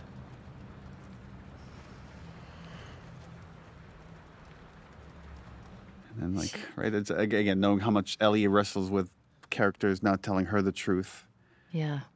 And I think so much of the wrestling with that was like, I shouldn't be the one to tell this information. It's not my place to, but yeah, I don't want to. Don't want to lie. I don't want to lie. This is starting to lay track of the choice that's coming later of I can't just leave Tommy as rationalization. Now that she had some time away from the torture, the obsession, the call of the hunt is coming back up. The justification, which, again, has learned from Joel. Yeah, whittling these scenes down to just the bare essentials, just to make them as tight as possible, to get back to gameplay. That was quite a bit of iteration. Which I feel like speaks so much to what you all do at Naughty Dog, is like the scenes don't have a ton of dialogue, and so much of it is just through looks or movements. Yeah, well, we're in a privileged position in that we have the budget and the animators and like the talent that could like translate what you're doing on stage pretty much one-to-one to what comes out on screen. But it does take a lot of effort. No. Like, yeah, he's got a lot to process, right? It's just... Yeah, he just found out he's a dad. He just found out he's a dad. And this is like this goodbye, because any one of these excursions, you might not come back. And Ellie's surrounded by all these people that want to support her, and they don't quite understand the darkness of the obsession. How do you leave that little Punim behind? I know. Look at her.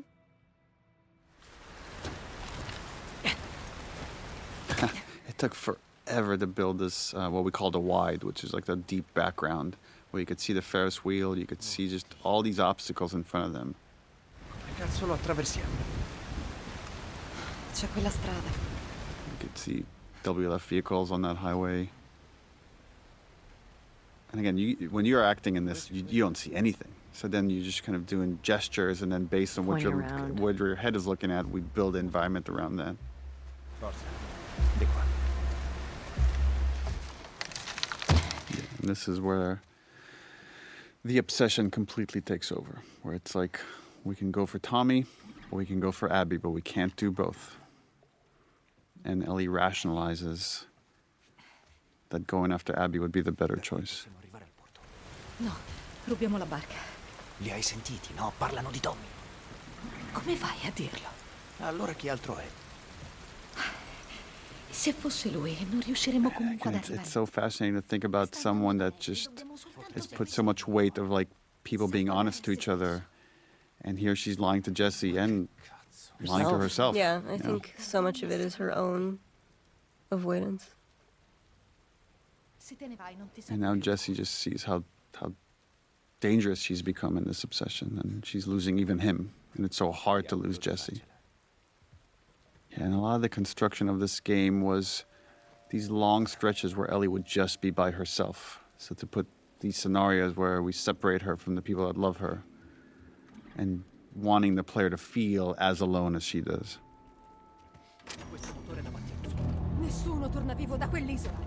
The roughest scene in the game? One of them. Ashley Birch, Patrick Fugit. Seeing these glimpses of this other crew and not quite understanding what this fight is about or what the conflict is. Only later just getting the rest of the context. And this is Ellie trying to be Joel. Ellie trying to do the Joel technique of... And this is another one of the situations where Ellie doesn't want to kill him. She just wants Abby. But the situation gets away from her.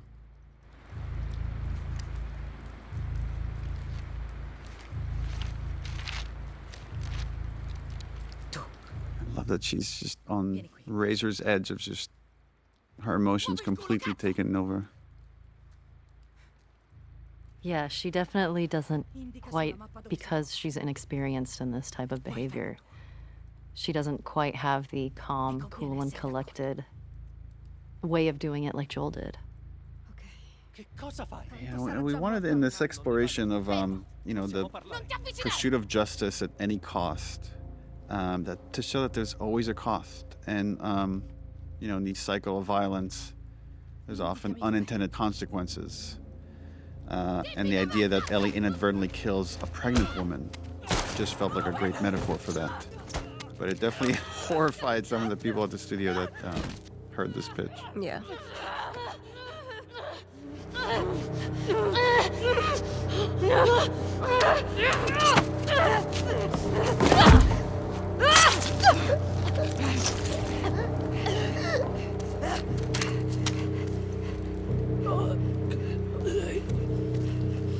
It's an interesting question of, at this point in Ellie's obsession, what could she see that would make her pause, that would make her seriously question, after torturing Nora, after leaving Dina behind? Well, you need something big to wake her up. And I love how you play this panic attack right here.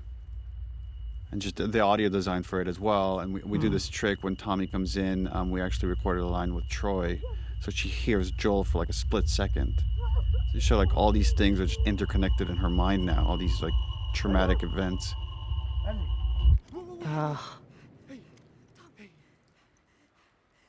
Yeah, she's not built for this. And just show what a good guy Jesse is. It's like he went and got Tommy and said, "We gotta hurry and get to Ellie at the aquarium." Mm-hmm. This was another like clue chain thing we needed to do to set up for later with Abby, is the idea that Ellie has this map, and in the chaos of this whole moment, she dropped it and didn't even realize it.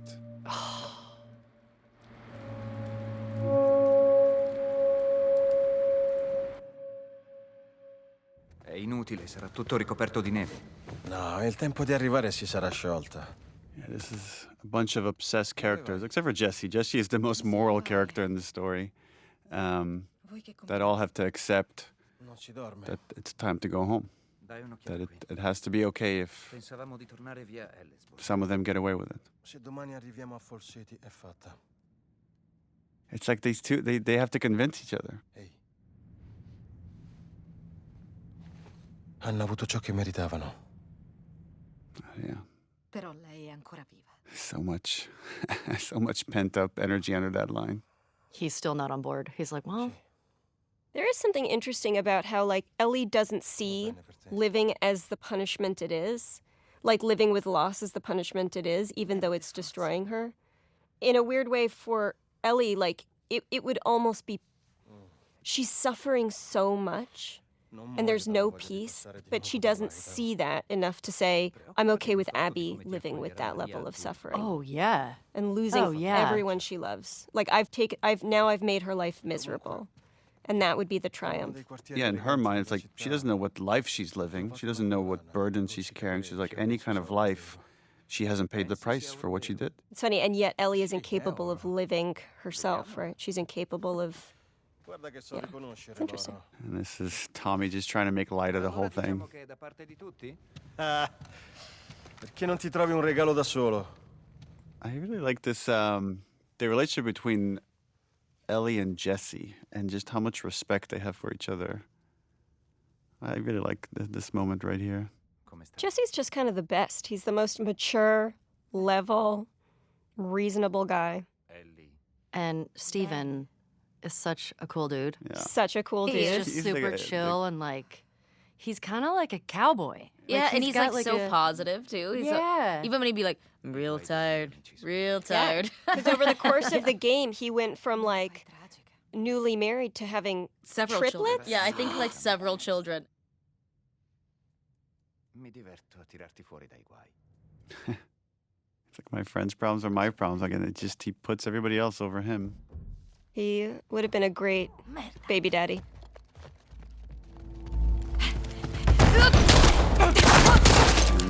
And no good deed goes unpunished. Ugh, I love how abrupt it is. me too. In piedi, forza! Non provarci, cazzo! Chiudi quella porta! This is one of the few scenes that Ellie and Abby are together.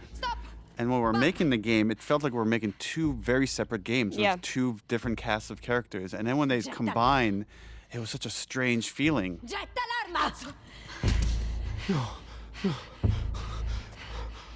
So perché ha ucciso Joel. Ha fatto quello che ha fatto per salvarmi. È colpa mia se non c'è una cura, sono io quella che cerchi. And she doesn't get it. Lascialo andare. She doesn't know what this is about. Hai ucciso i miei amici. Vi abbiamo risparmiati. E ci ricambiate così. Cut to black. Papà! Baby Abby! You can tell because her braid is so much shorter. It's interesting in hindsight now watching how when players do this, they think, oh, I'm just going to get a little bit of a glimpse into who she is. They don't know yet. You're only at the halfway point.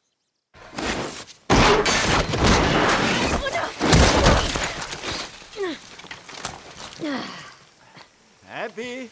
And we're about to introduce Jerry the surgeon, played by Derek Phillips, who voiced the surgeon in the first game.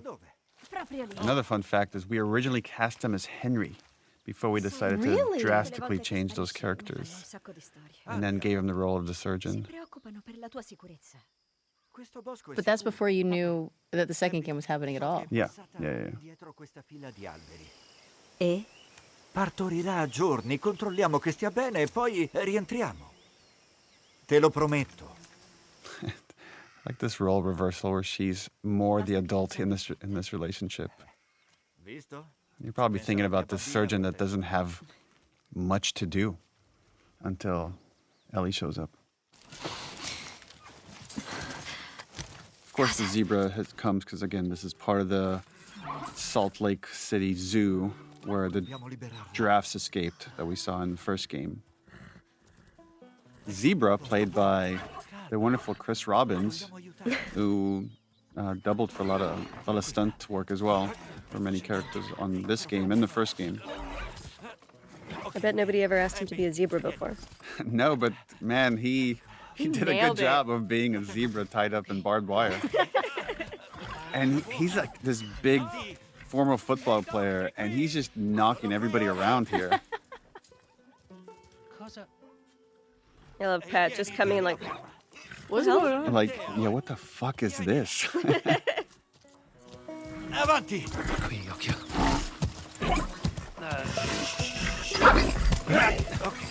Right, and then this was originally a mini game where you had to cut the wires off of the zebra. We worked on it for quite a while, and just We eventually. did. That was a long scene of, Yeah. okay, now hold still. Yeah. Right there, that little slip in the mud. Again, that's hand animated.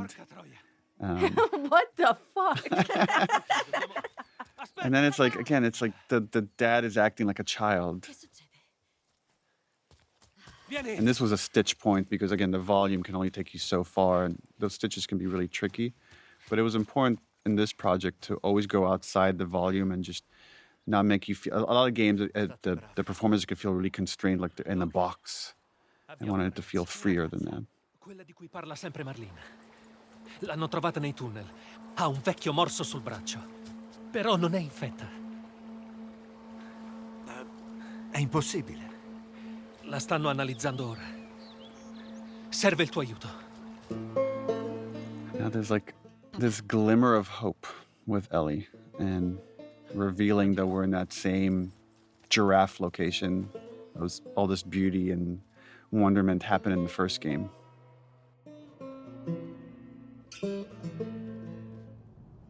We always stick to the POV of the character you're playing as. So this was like why we're coming into this conversation late, is because you're hearing it when Abby hears it. Merle Dandridge. This is my first day meeting Merle.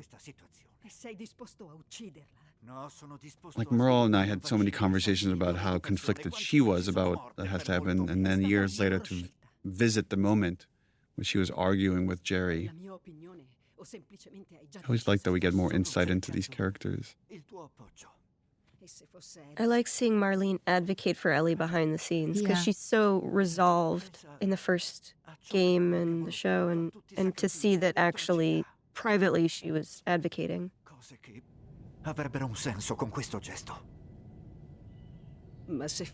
And the parallel here with Jerry from the first game is he's repeating everything that Ellie says right outside on the giraffe sequence in the first game, which is like, all the sacrifices we've made, it can't be for nothing. He's making the same exact argument Ellie does.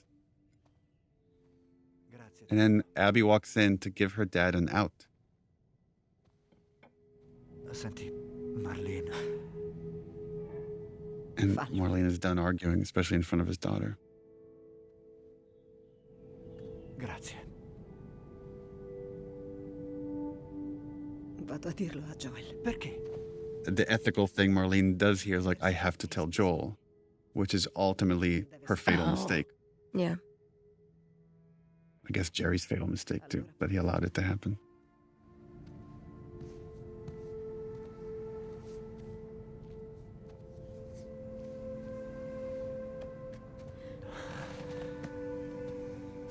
È la scelta più giusta.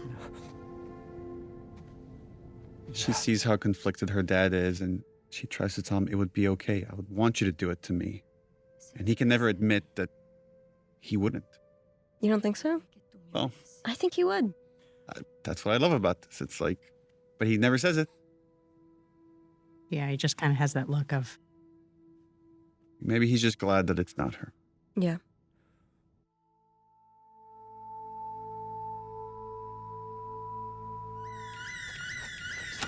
È ancora dentro l'edificio.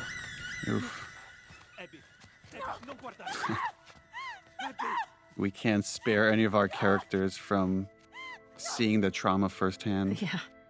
Joel with Sarah, Ellie with Joel, Abby with Jerry. And it's just this shared trauma between these characters, and now events are set in motion. And now we get to see the other side of what happened after Abby kills Joel. Basta, ti prego. Ti prego, non Forget again, this is such a collaborative process. I don't even remember where some ideas come from, if it was editorial or... I think it was editorial. Yeah, but to see the scene again from Abby's perspective and now get the fuller context, which is the whole concept of this game of like, you have one notion of how things go down, and then we give you more context and make you question your initial feelings about it. Whoa, che fai? Men! Piazza pulita. No. You remember how hard Pat pushed Alejandro? Alejandro? Ha ragione. Meglio chiudere I conti. Yeah, they're all so good, but Pat specifically would just kind of lose himself in these moments. Guarda la mia faccia. Fanculo la tua faccia, dovevi sorvegliare il piano di sopra, come ti avevo detto. Spostati, stai indietro. Calmati. Altrimenti stai dietro, cazzo! Stiamo calmi. Jordan! Vuoi spararmi? Basta. Finiamola. There's your fatal mistake, done. not cleaning up your mess.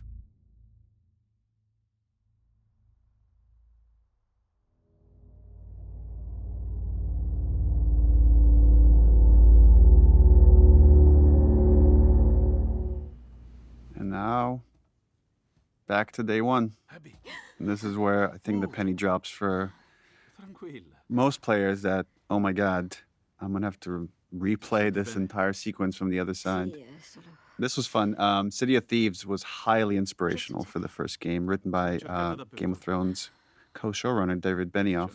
And I wanted to put it in the game. And I had just started working with Craig Mazin on a TV show, and he's friends with them. I'm like, can you ask them? He's like, oh, of course. And within 5 minutes, I had like a text message like, yeah, no problem, put it in the game. Certo. Vámonos. I love that Abby and Manny are roommates, that they're just bros. Gender means nothing. It's crazy because when we were filming it, I always thought of Manny as this like really fun loving. He is. He's this really fun guy, right? I hadn't even like registered the fact that he had in that scene, like he had spit on Joel. And so when I played it and he had done that, I was so angry at the character that it took so long to remember that he was a cool guy. A cool guy.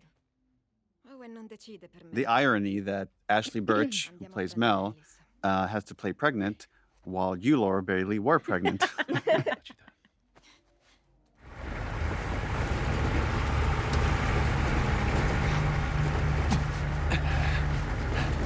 Lo so, ci siamo quasi.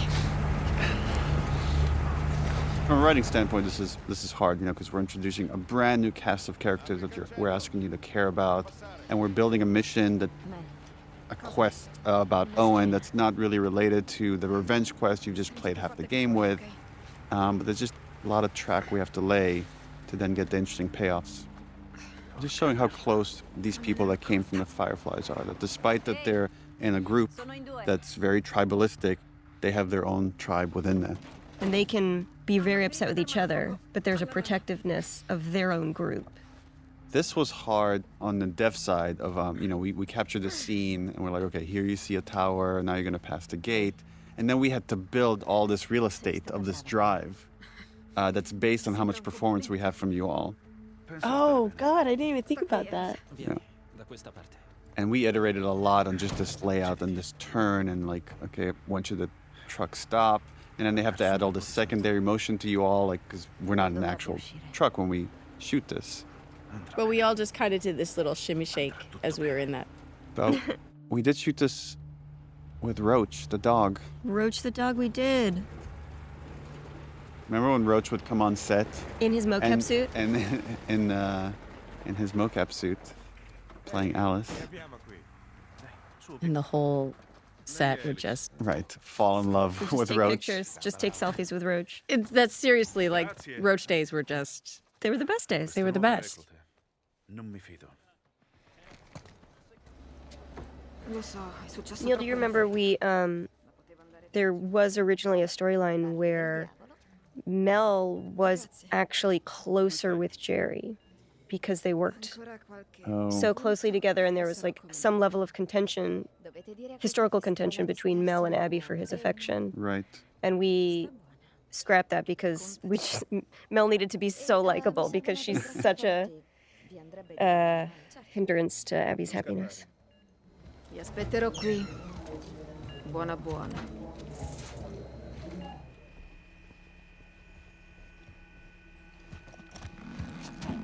Poor Danny. This is where Abby gets such a relief that it's not Owen, because this whole time there's this dread building that she thinks she's about to see Owen's body. Dov'è Owen? Non lo so. Qualche giorno fa hanno avvistato delle iene vicino al porto. Character model has incredible arms. Yes, I was just looking at her arms. I mean, everybody talks about Abby's arms, but yeah, but damn. Nora's arms. Nora's the sleeper. In this scene, we finally establish what's about to become Abby's next goal, which is rescue Owen. And we come back to the theme of this series, which is love. Ma mi ha detto che devo stare zitta, mi ha fulminata con lo sguardo. This is one more example of the tribe within the tribe of she's telling them stuff they should not know. Because she trusts them, she cares for them more than she cares for the wolves, the WLF. Dov'è Isaac? Now we gotta go see the big man. A quanto ne so io beh, negli alloggi. It's kind of cool to, again, build this guy up and then give you a glimpse of the person that runs the WLF. Fatemi avere notizie. Certo. Ehi, Abby, Dobbiamo salire. c'è Isaac dentro. This was another one of those sequences where we didn't want to be confined to the volume. Ha detto di If I avvisare. remember correctly, we mapped out with tape on the floor of like this floor. Then you go into just a marked area that's going to be the elevator, and then you come out, and the whole place is marked differently when you're in Isaac's suite. Signore, ci sono Abby e Manny.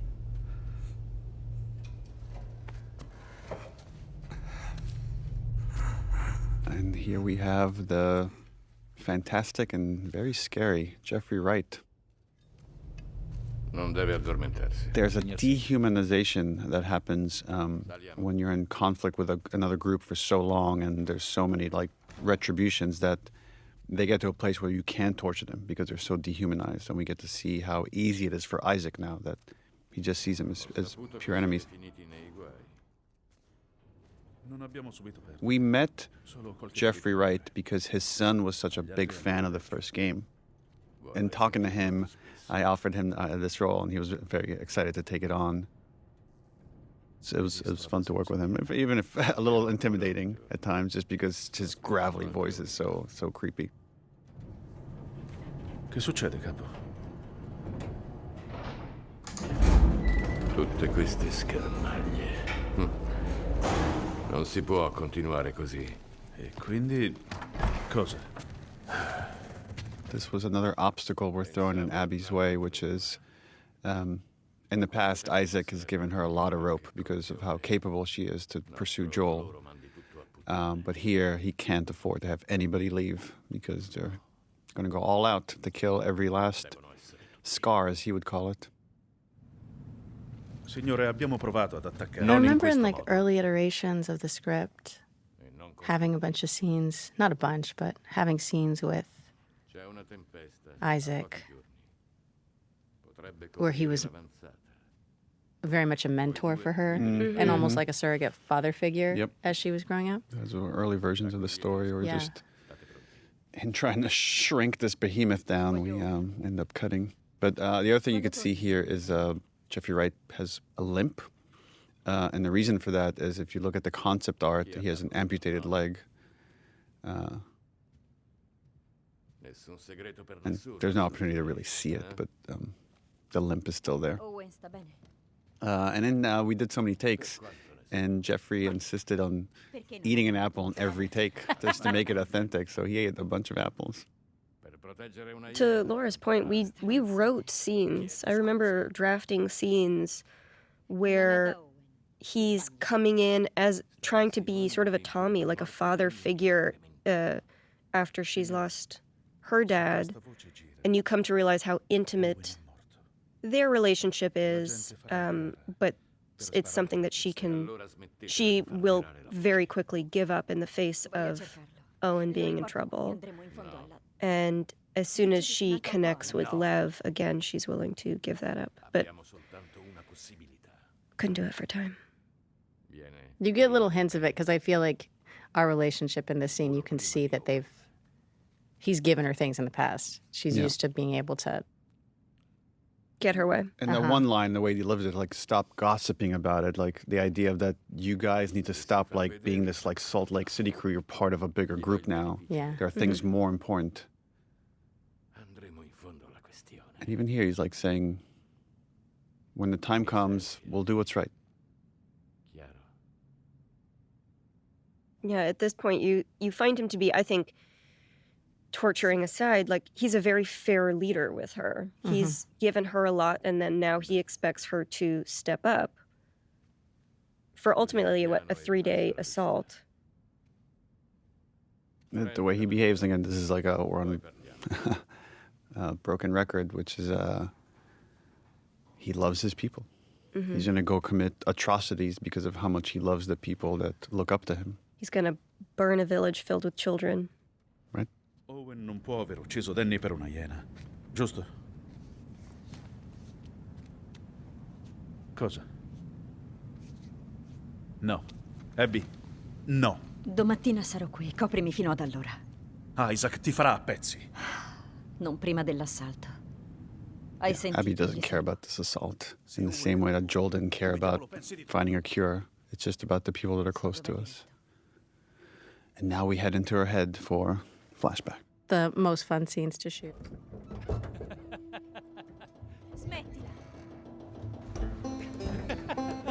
This was fun, watching you two be so playful. They were like a little respite from all of the The horror. that we were shooting. And again, establishing Abby has vulnerabilities, right? Not just emotionally, but she has a deep, deep, deep fear of heights, which then gives Lev an opportunity to help her.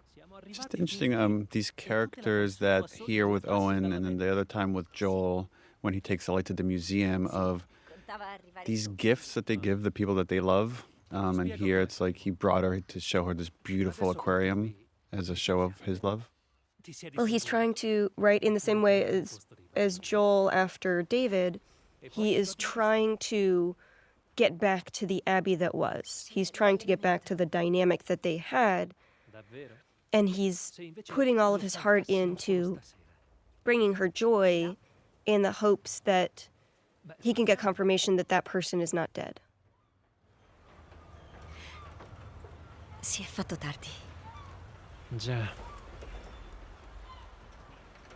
We had these long talks about how Abby, like, is so serious and doesn't want to joke around. She's not a jokester.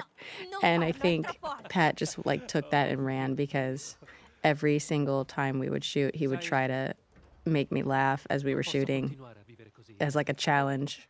Ti ho sempre amata. No! Owen!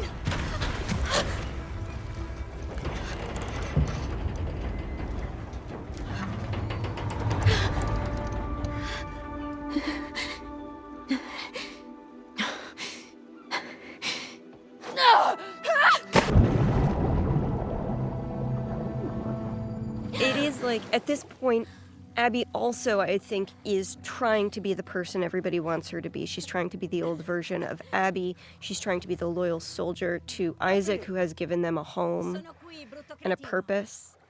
She's still figuring out who this new version of her is. And even forcing her fear of height. When we shot that, though, do you remember how pregnant I was? Remember how terrified I was because you're jumping off this like 2-foot platform. It had to be. It was higher than 2 feet, right? 3 Tell feet. me it was higher than 3 feet. But then every time you landed hard on the ground, I'm like, oh my God, a baby's gonna fall out of her. This was like a nice, short and sweet little cinematic.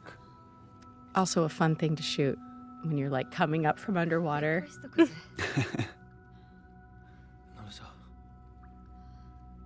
And then I remember you have to do this prep as if you're diving and transition in and out of gameplay. Uh-huh. I like these kind of air pockets that would still have remained here.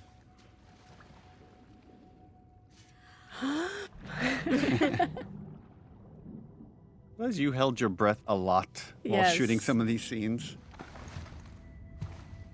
I love the scene. Yeah, this whole sequence is for this scene. Like, but poor Owen loves Abby so much, and she's just so stuck with this, well, grief, I guess, that she can't let go. The injustice that she can't let go. You could argue that what Owen is going through is a smaller version of what Abby is going through, right? Like, he's in love with this girl. He's fixated on her. He's ready to go on this journey with her and risk things for her, and all he wants in return is a little bit of love. And she just can't. She can't. This is just, she's not the person she was anymore. It's this notion that somehow, if she's happy, she's disrespecting the loss of her father. Yeah. Vado troppo veloce. No. She can't allow herself to be too happy. È per questo. And he's still trying to make light of it. Look at him. He's so cute. Ti disgusta, puoi dirlo. Patrick Fugit is a very charming man. Very. Scusami. Non chiedere scusa. Parla con me. Just let him in. Io lo so che non abbiamo altre piste, ma Joel è ancora là fuori, credimi. Lo so. And we get the sense that this is not the first time they're having this conversation. No, this is the end of their intimate relationship, right? He's Yeah. going to try and move on This is with Mel. It's not going to work out. This is the breakup scene. Not how he envisioned this moment going, I have No. a feeling. Oh, I kind of this idea like look what I brought you. I brought you underwater. What else can I do? There are seals swimming around. It's just not enough. So sad. I mean, it's very much a parallel to what we see a much worse version of this in Ellie on the farm with Dina. Yeah. Scusami. Senti, te l'ho detto. Non chiedere scusa.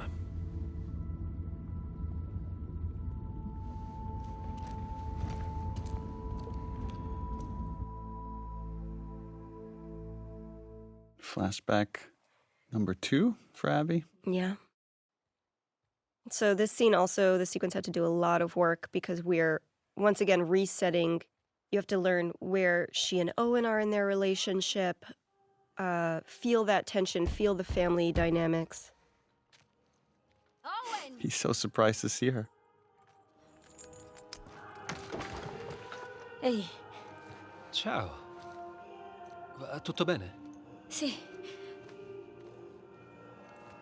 I love the set, man. The set took so many Forever, iterations to get right, but it was really important that it felt gorgeous. Justify why this guy has holed up in here for so long.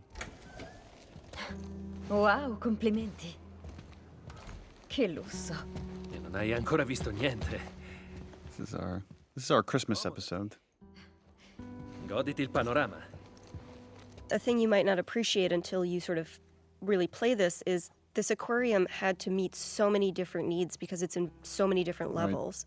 And so to make sure that all of those could work together was painstaking, especially for the layout designers. Prendi. Assaggia.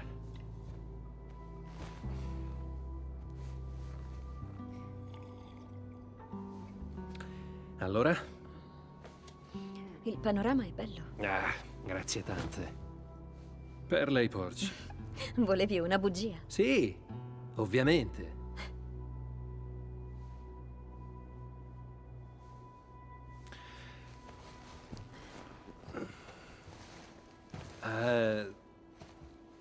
Lei va matta per il And Natale. again, look at this effort he puts in. Yeah, there's this a beautiful tension between these characters that still clearly very much love each other. But he did this for Mel, right? Yeah, this is this for was- Mel. Right, but look how excited he is that Abby's here. I know. He's trying to move on. I doubt he's this excited when Mel's here. Poor Mel. But I think he Poor Mel. wants to be, right? I think he Yeah. wants to move on with Mel. He 'Cause knows he's- she's inaccessible. Well, yeah, Abby's a dead end. Perché sei così di buon umore? Chi, io? I love that he misreads this. Like he thinks this is somehow about him and now he's going to convince her to stay. But she's in a good mood because Ho trovato il fratello di Joel. they found Joel's brother. Vive in una colonia in Wyoming. Come lo sai? Alle mura hanno trovato una squadra di luci che lo conosceva. Non aveva mollato tutto 10 anni fa. Sì, Quindi l'hanno mai più visto da allora? è una pista. Devo provare. Ok, ma sai bene che se anche fosse lì e lo incontrassi, potrebbe non sapere dov'è Joel, giusto? Right, because at this point we're already canonically he's already starting to have issues killing scars. Sono tutti d'accordo. And we're not really talking about it, but there's some track getting laid. He's losing his taste for violence. I like that he was the last person that she went to go talk to about this. Sono troppe persone. L'ha già dato. Cazzate. Chi crede più di Isaac nella giustizia? E sa cosa ha fatto Joel.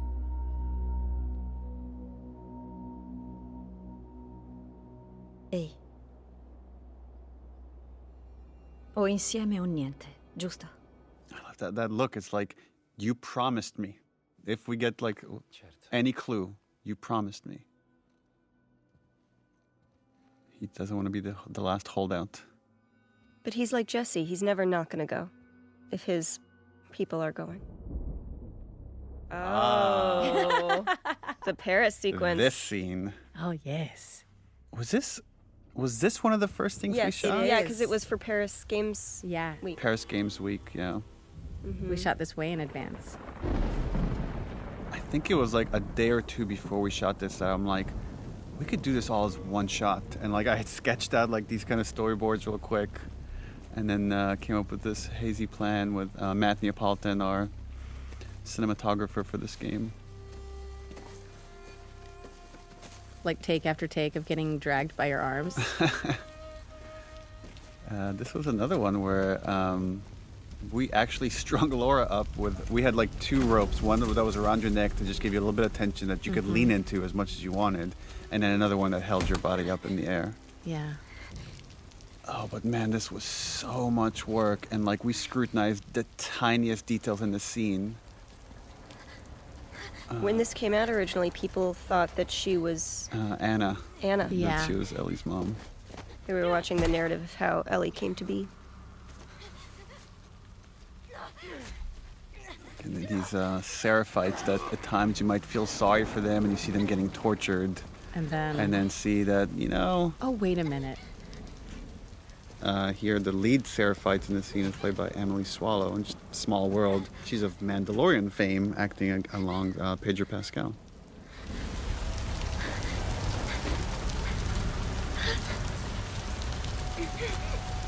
And later we find out this is a bastardization of this thing of like freedom so they may know my love wasn't meant as like disembowel them. Liberali, perché possano conoscere il mio.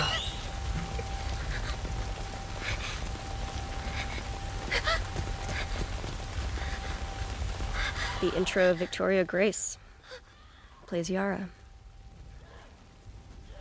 Yeah, this scene has a lot of heavy lifting. It's introducing like 2 major characters of Yara and Lev.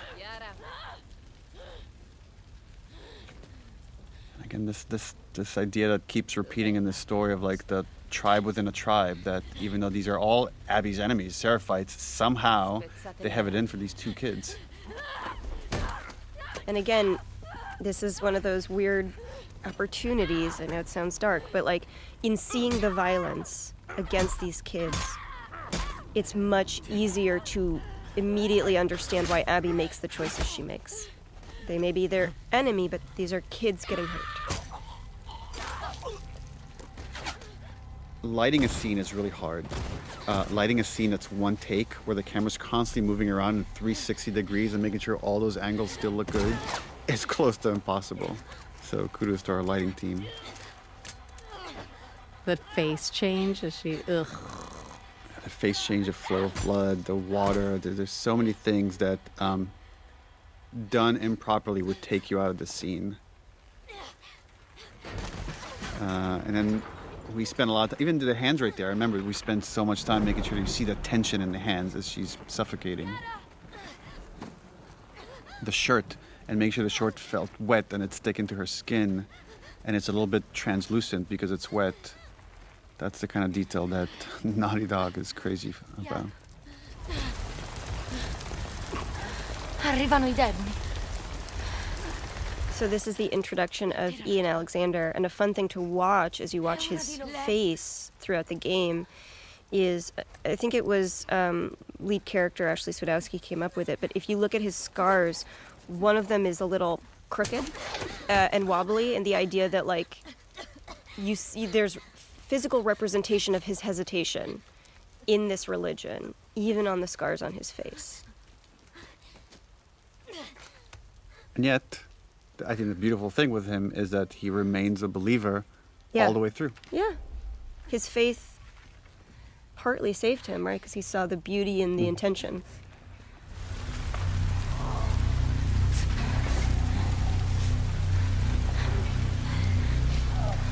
Occhi aperti.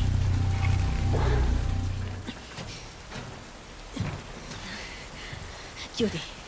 Another scene that just, I mean, I say this over and over, but it's such beautiful, soft lighting. Right, and so at this point, they've worked together for as long as they need to, but they're off to go on their separate missions. They don't need to be friends. That taking off of the shirt is so hard. I can't tell people how hard it is. The raindrops again, this window, are difficult. My high school friend has become a renowned plastic surgeon, Jacob Steiger. And he gave me some advice here on this injury and what you would need to do to treat it.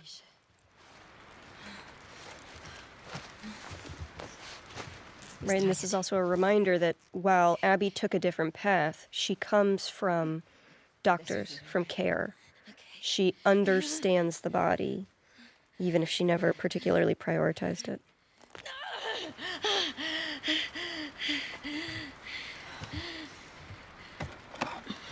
Victoria and Ian were great in this. Just how Ian has to play both being scared for his sister and just angry at this wolf that he has to work with.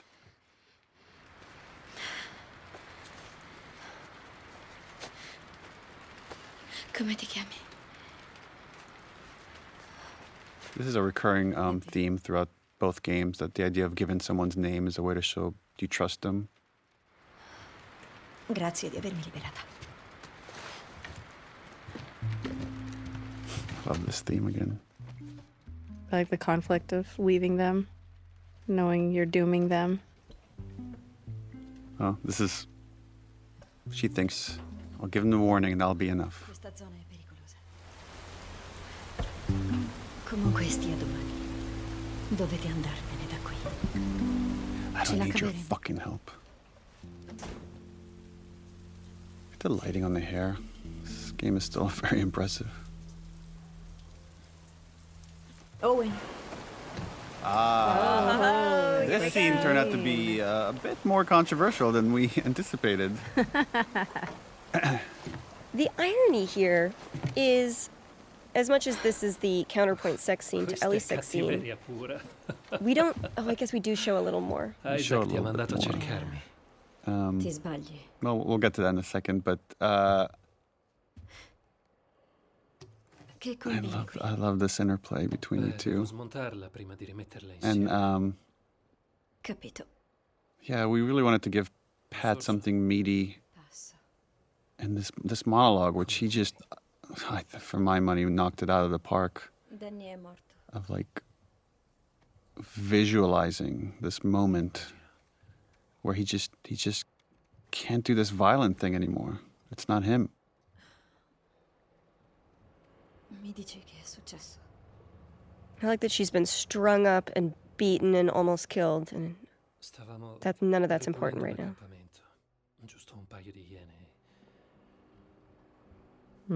I just got to come in and sit down and watch him work. E lui è andato giù. La sua arma era lì di And this fianco. idea of the tribe within a tribe, and Lui non l'ha cercata. there's no secrets between these two. Si è voltato verso di me. Ed era vecchio. The idea that he's just been sitting here drinking, conflicted, and I mean, he's about to leave his baby mama. That's how much he can't stay in this place. He feels like he's losing his soul. And this look right here, it's like there's a part of Abby that knows what he's saying is true. But that sense of duty to this group that has taken care of them is still there, but starting to erode. Non ce l'ho fatta. Ovviamente Danny a quel punto si è incazzato. We're watching her maturity in real time. Especially having come off of seeing two seraphites up close and saving them too. Ho provato a fermarlo e così. I like that there's so much like unspoken between them that's about to come to the surface of like Abby thinks he's so naive and he thinks what she did was so awful, but clearly they've never talked about it until now. And then there's the underlying love they have for each other, and obviously attraction. It's all like, it's so messy. I like the messiness of this relationship. And it would have been like, I know our goal here is to create empathy for Abby, to show you the other side of this journey. And this definitely was a risk to say, okay, she's gonna have a sort of affair with this guy that got this other girl pregnant, her friend. But this primal thing that's going on between them just overpowers logic. And to me, that was more important to create empathy, is to show how human they are, than to just make them righteous or right the whole time. No, they're trying to define good in a gray world. And that means they have to make messes. This little pause, it's a nice bit of acting. Non corre rischi qui. Ok. Ne riparliamo quando sarai sobrio. Non fare così. Fare cosa? Mi tratti come se fossi uno schizzato. Ma sei d'accordo con me? Knows her more than she knows herself.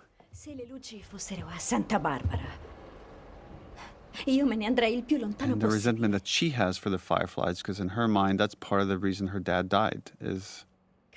They failed her. Yeah. They failed in every way. Yeah. Sì, sono cresciuta. Dovresti provare. It's just the insulting and just... Ah sì? E come dovrei fare? I think this notion that's like your best friends can hurt you the most. Fermarli. Potrei torturarli fino ad ammazzarli. And the flash of violence here, of anger, is like, Abby never talks about it, but clearly she is haunted by what she did to Joel. Yeah. And he's finally seeing that. Yeah, and then once they touch, it's over. I think they're both incredibly lonely characters. Yeah. Yeah, he's in this other relationship, but clearly he's lonely, and he's been longing for her. And I know people ask this question, why show this? Why you could end the scene right here. I disagree, though. But I disagree as well, because I think it's important to show the conflict. vulnerability, how vulnerable these characters can be with each other. But there's also, again, it's messy and dirty and loving and a little violence at the same time. My philosophy on sex scenes is you should take them to the point where you've gotten all the information needed or the emotional evolutions needed. And in this case, I think you needed to see her conflicted and give in. Yeah, surrender to the moment. This was a concept we came in quite late, of showing a nightmare. But showing that now that this nightmare that she's having about her dad is now switched. And this like burn that Owen has on his back, this was another Ashley Swedowski idea that, like we do environmental storytelling, we could do stuff on the body through scars or disfiguration that tells you a story. I love that at her core, Abby is a protector. Mm-hmm. She's Joel. She's Joel. Yeah. Right, so now the dread, she's too late. Non ti avvicinare! Sono io. I like the change that Lev goes through here. Like, he's relieved to see her, and he's ashamed that he hasn't been able to protect his sister. I really like her trigger etiquette. She took her finger off that trigger as soon as she heard his voice. Classy. Good job, Laura. Good job, Laura.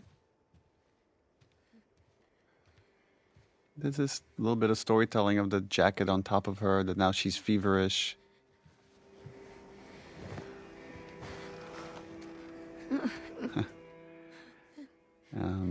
Sometimes we get these unintentional parallels. Like this one comes to mind of Ellie in Winter needing medicine for Joel. Mm-hmm. And now this is about to become a goal for Abby and Lev. I think that one of the things about this game that I like is it just keeps reminding you in how many ways we are fragile. Owen! This is one of the things I did for Owen! training when I started working out for Abby. My husband Travis got me 100-pound sandbag. Have to carry. And I had to carry it. So damn. And then I got pregnant. This is a neat moment, right? These dogs have been trained to like tear scars apart, and now they're here. Leva, abbassa l'arco. È ok. Abby, chi sono questi? Mi hanno salvata. I mean, this is probably the first time they've ever come this close to seraphites without fighting them. I wonder if Owen right now is thinking, like, I mean, I said not kill them. We don't have to, like, fucking go this far. Un martello. Io non c'entro. It wasn't me. Mel's like, yeah, right.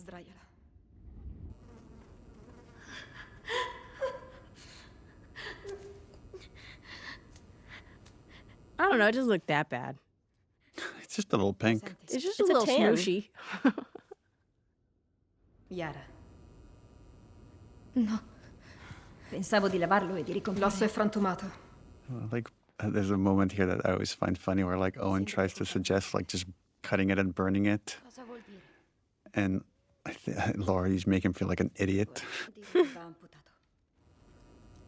È un soldato, ha bisogno del braccio. Se lo lasciamo andrà in cancrena. What I love in the scene is even though Mel has very little dialogue outside of tending to Yara, you can see in her performance, in Ashley Birch's wonderful performance and her body language, that she is very much soured to Abby since last we saw her. And hopefully it's very subtly asking the question of how much does Mel know?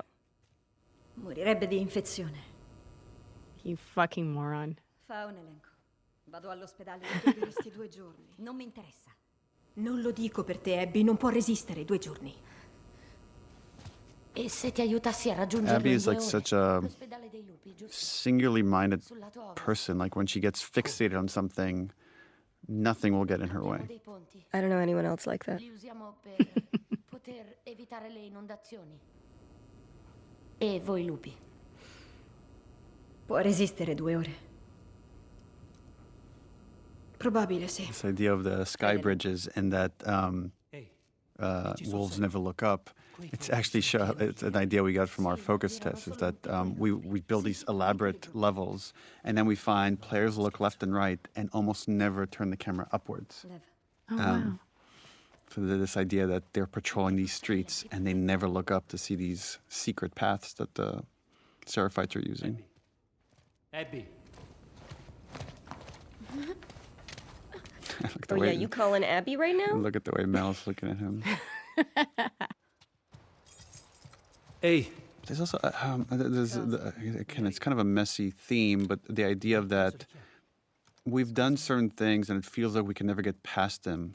And for Owen, it's like, oh, I got this girl pregnant. Does that mean this relationship is doomed and it could never happen? That's the way Abby sees it. But for his mind, it's like nothing is ever final. There's always a chance for like a new beginning. ma a me sì. It's a nice, sweet little moment. And Lev's just like, Well, I'm like, not oh, here. shit, well, I I am just not realized. here.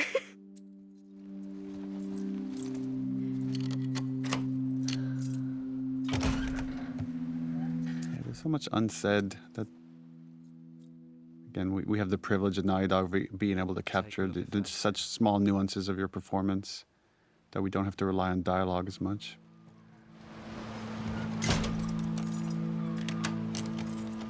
Her worst fear realized. Yeah. Can you imagine how bad that would smell? I like that Abby is like, let me recover from near death. And Lev's like, I'm good, let's go. And he's just staring just at her bounces. awkwardly. It was so great on the stage. Looking up and just seeing him. Sei pronta? Mi dai un minuto? Grazie. Okay, but I'm going to keep staring at you awkwardly. Yeah, I'm not gonna. Just back up one step. The sequence between Abby and Lev used to be shorter, significantly shorter, and Lev used to be the one that died and Yara survived, and it's because we saw the dynamic between you two. Oh, that really? It caused us to have this ripple effect that changed the story and eventually led to us changing the ending and having Abby survived. What? Really? Spore. La maschera. So this is my favorite level in the whole game.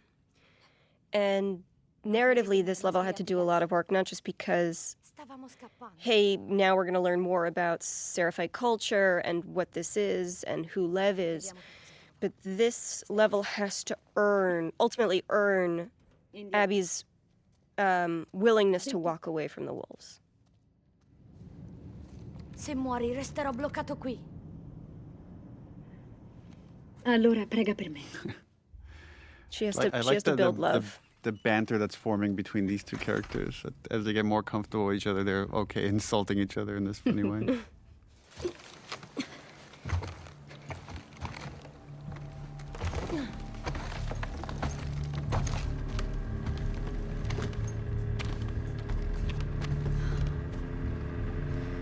Ora devi aspettarmi qui. Che? No, perché? Perché vogliono ammazzarti. I like that he has no idea what backgammon is. Cos'è il backgammon? It's an interesting dynamic because he's been so secluded from the world. He knows even less than Ellie did in the first game. Just makes you think about, like, you know, if we were to come back years later, people that would be born years and years later, like, just the world we know seems more and more distant. Ehi. Vita girl. Oh. Now from the other side. Anche tu sei finita qui? Sì, bel viaggetto. Mi servono medicinali. Sai dirmi dove posso andare? Abby, ho parlato con Isaac. Ti aspetta all'avamposto. Fammi parlare con lui. Lo farai di persona. Rientri al prossimo carico. You're fucked. Yeah. Che stai facendo? Trying to look confident, though, you guys. Tell by my body posture. Dammi le mani. She's not yet willing to Fight them. She's surrendering to them. They're not her enemy yet. Just staring daggers into his face, though. Like, are you really gonna do that?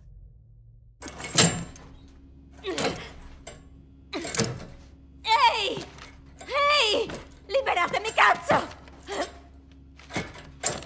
Maledizione. Così ti lusserai la spalla. Nora. Chelsea Tavares Non pensavo ti saresti inimicata. did a really fantastic job as Nora. It was important that all of you had really good chemistry. That's just, you have to sell years of friendship in very short scenes. Mi servono i medicinali. Perché? Che gli è successo? And again, this just myopic focus. Sindrome compartimentale. Braccio frantumato. Non lo stai curando tu, vero? Mel. She's not right. Interesting that even here, that these people love each other. That there's tribes within a tribe within a tribe. Because she's, lying to Nora. Non abbiamo ancora liberato i piani bassi. Troverò qualcosa. Build up for the scariest fight. We're about to get into our Resident Evil homage. Ce la farò. She's so cool. Se ti scoprono. Nora? Yeah. Yeah. Like, this one will bite you in the ass. But, alright.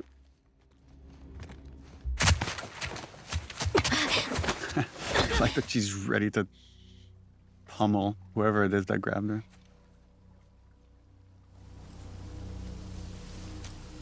And this is something we'll see with Yara later as well, which, like, these kids are told to stay put. And they're starting to care so much for Abby, they don't stay put. Ti stanno cercando tutti. Cosa hai fatto? Niente. Ti avevo detto di aspettare. E come? I tuoi amichetti sono ovunque. I really like the glue that happens between this scene and the next, and showing this river rapids ride. And it has very much this Apocalypse Now feeling, that you're cruising through a war-torn area.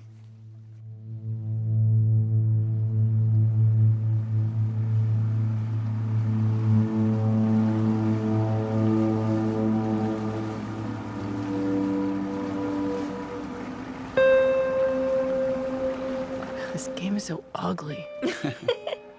This was this little sequence. I think this was suggested by Joe, our editor on this game. I love these murals. Yeah.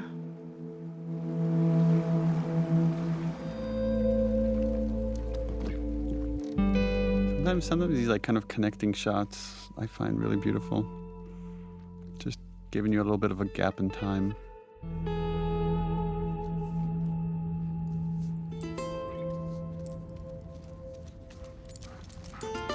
Now this shifted relationship with Lev and Alice. Oh yeah, and And Lev's it's just like- been taught to fear those dogs. Right. They just rip them apart. And another example of just the beauty of animals in this world and how they represent innocence. Look at this baby. I'm staring at the animation on the fingers and how well done it is. Finito. Adesso puoi entrare se vuoi. È andata bene? Sì, per fortuna. All this time after what they did to Joel, after all the seraphites they've killed, finally meeting these two kids just starts to put it all in perspective for Abby. Her body figures it out before her head does. Che ci è successo? What happened to us, right? That's the most she's going to talk about all these things that she's done. Forse abbiamo smesso di cercare la luce. Può essere. The idea that, even when we fail, we still have to push forward for something better. That's what Owen represents. Vado a vedere come sta. Ok.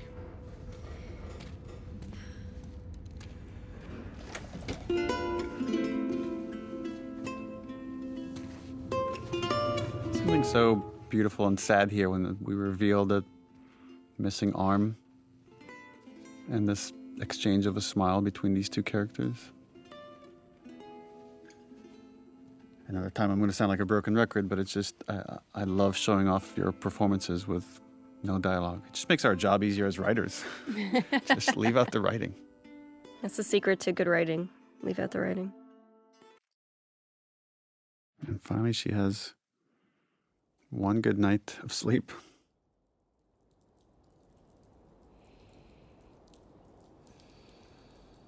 Yeah, but consciousness is about to slap her in the face.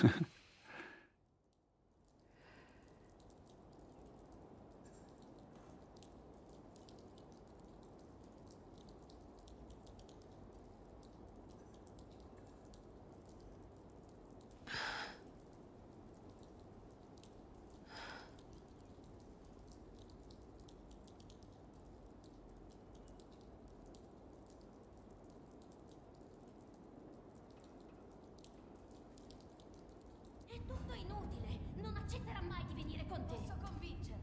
Abbiamo infranto le regole, per lei non conta. Owen. Uh-oh. Oof. Yeah. Like that Mel doesn't even, you're not even worth my time to talk about it. Cambiando le garze a Yara. But then she snaps. She's so powerless in this situation. Perché stanno litigando? No, vaffanculo, Yara. Io non ti lascerei mai. Oh, and this was a fun beat because he did just learn how to say fuck you. Ma Owen li ha invitati a Santa Barbara. È tipico di Owen. She's trying to be jokey and connect with Mel. Convinto a non partire, giusto? Hoping that she doesn't know. Right. In realtà vado con loro. Ma non se vieni tu. Oof. Cosa? Lui si sarà anche bevuto la tua sceneggiata. Però io no. Di che sceneggiata stai parlando? La grande assassina di Iene cambia idea e si converte. It's such an insult, right? But it's like, she probably deserves it. But the idea that she's only being nice to these kids to earn favor with Owen. Yeah. Sei solo una stronza, Abby. Lo sei It's sempre so stato. sad that she doesn't fight back because she probably agrees with her. Oh, fully. Fully. Well, I think Mel is also calling into question, like, can characters change? Can people change? We see it with Joel, but it happens so rarely, right? And so many of our characters are myopically focused and can't change no matter what. So I understand why she feels like this must be bullshit. But she finally feels like, oh God, I'm doing the right thing. I'm finally doing the right thing. Maybe I can be better. And then like this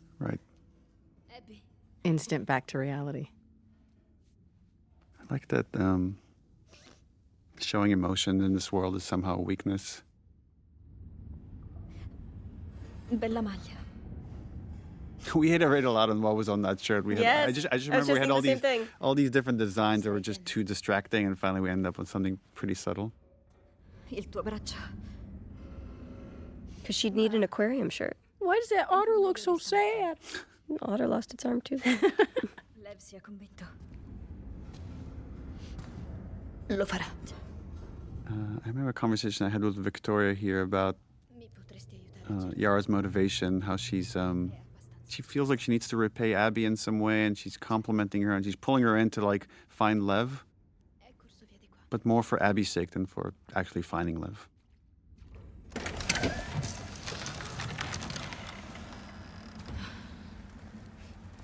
Oh, this was a tough one to write. Lev! Oh yeah. Perché fa così? Pensi sia possibile che convinca tua madre? Se l'avesse visto in quel modo l'avrebbe strangolato a mani nude.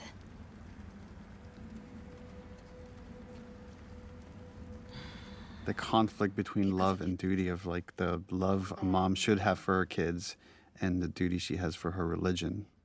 So che alcune persone lo chiamano Lily. I like here that Yara is the practical one. She sees the world as it is, and she sees the consequences as they are. And in some way, in another universe, she and Abby would be wonderful enemies because they are both strong, myopic soldiers, right? But for Yara, the risk to Lev's life is worth giving everything up. Io gli risposi di tenerli nascosti. And the guilt, right? This guilt here. Perché speravo fosse solo. No, it's that it's also Yara has greater love for Lev than their mom had for Lev. That this moment that she's describing here is what made her lose faith. And we don't talk about it, but I think the difference that I see between Yara and Lev is that Yara has lost her faith, and Lev has just refocused it, went back to the origins, to the writings, and sees how it was corrupted. Dio, che stupida. This is another one of those scenes. I thought Victoria here just knocked it out of the park. Yeah. Yeah. Lo tiriamo su di morale.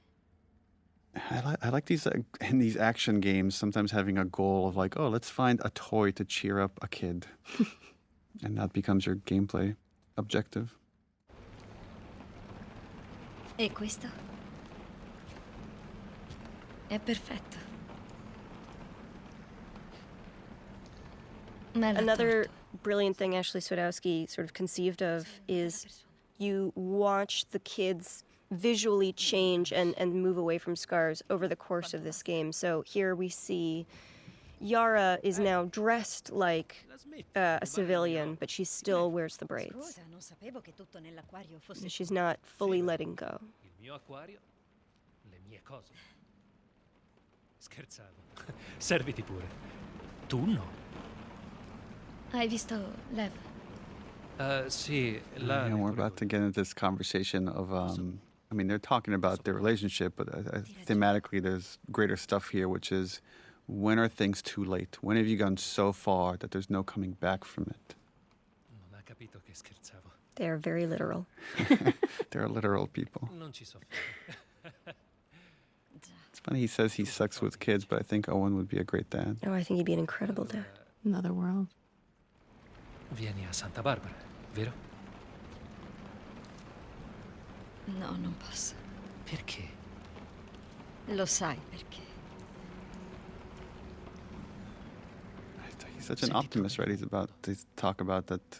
We'll figure it out. I don't know how, but we'll figure it out. Non è vero, lo so. Lo so che è un vero casino. Lo so. Ma possiamo essere felici. Abby. Again, going back to something you said earlier, Neil, but it's like this idea that suffering is the way that we honor the dead. I don't think Abby has fully admitted, like, no, I don't have a right to be happy. There's no... Yeah. Che sta facendo? È andato a cercarla. Cercare chi? Sua madre. Lei lo ucciderà, Abby. La barca è pronta. Non ancora. Quanto tempo ti serve? Qualche ora. Cazzo. This is their last conversation together. L'ho appena operata. Sto bene. È l'unico modo. Vengo anch'io. Owen! Stanno andando sull'isola. Appunto. Non posso farla andare da sola. I think there's a part of Abby that knows she's about to head into a suicide mission. Yeah. Yeah, absolutely. And this is her forcing Owen to stay here. She's really trying. She's trying. The irony is in staying here. She is dooms what- them. She is what abandons them, yeah. Dooms him.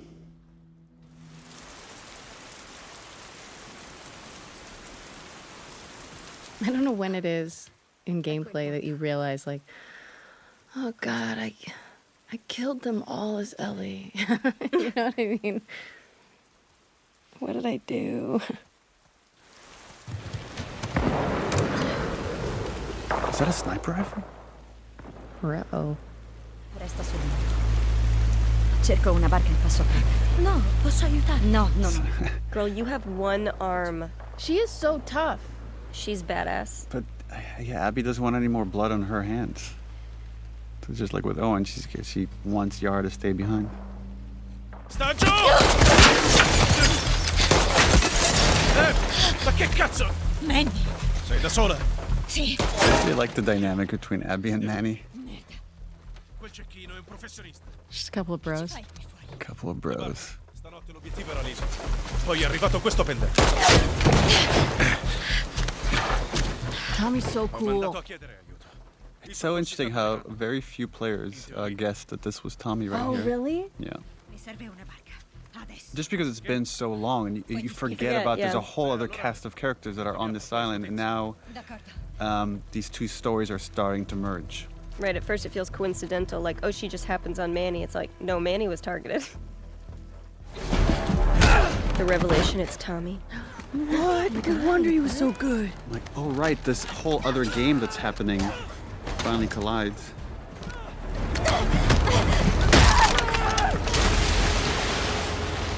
If you don't see a character die on screen, you should always question their death. That music is so ominous. Sì. Like how she's just burying the death of her friend. Yeah. Just stay, again, she has this very narrow focused mind. And the realization that it's all gonna come crashing down. And the guilt, I would imagine, right? Like, the thing I would be burying in that moment is, oh, that's that guy? Oh, I'm complicit in the death of my friend. It's another one of those that's, if you were to see the making of it, it'd be so funny because they're like, okay, and wave. And wave. And you'll have to act the physics of the boat. And then later the animators like touch it up. In the earlier days of this game, there were 5 days that the girls were sort of doing their thing in Seattle. And now we're on their territory.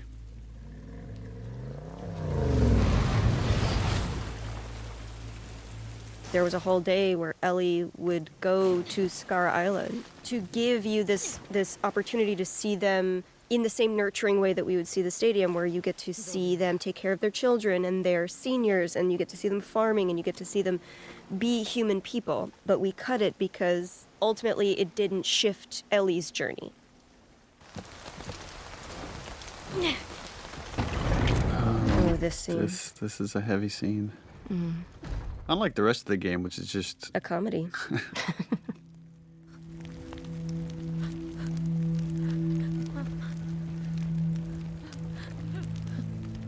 that shift right there for Yara is really nice, of going from grieving to protecting. Concern. consoling. Yeah, that's right. Those cuts.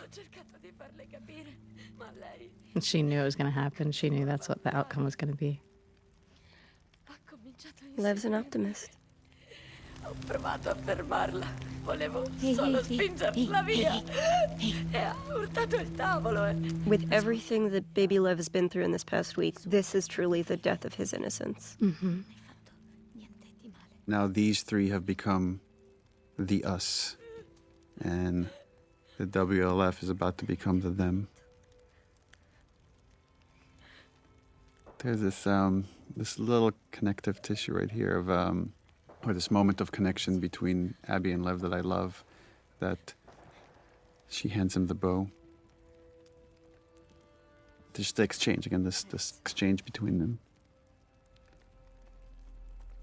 My baby. Baby. Sweet baby. All she can do is arm him. Di qua.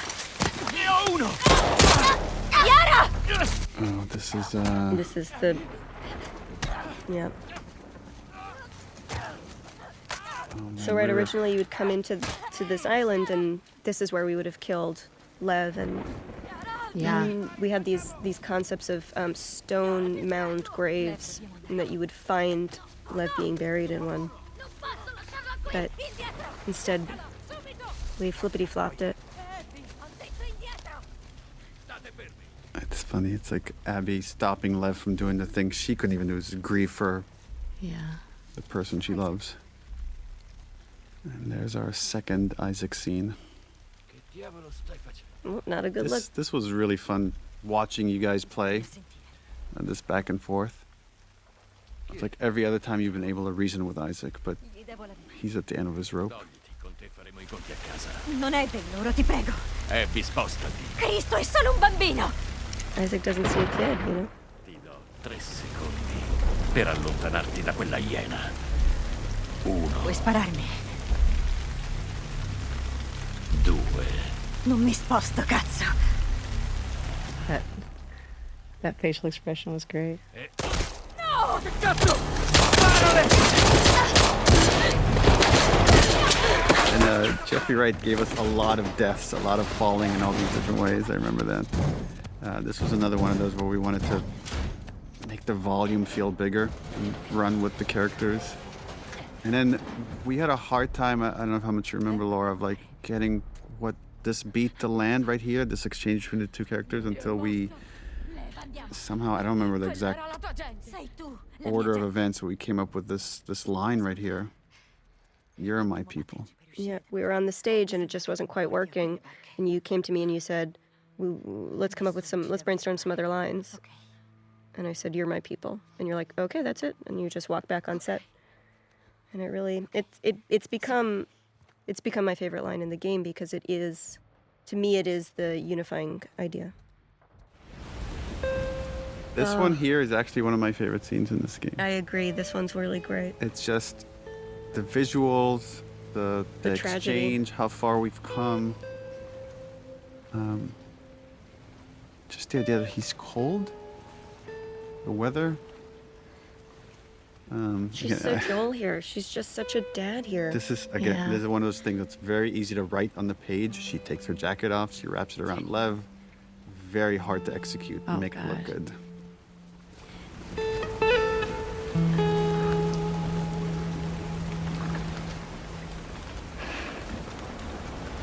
Look how she's looking at him. Well, it's like now she's looking at a small version of herself, right? Yeah. She knows what it is to see your parent dead, to see your world burn, and now she's just got to helplessly watch another person do it.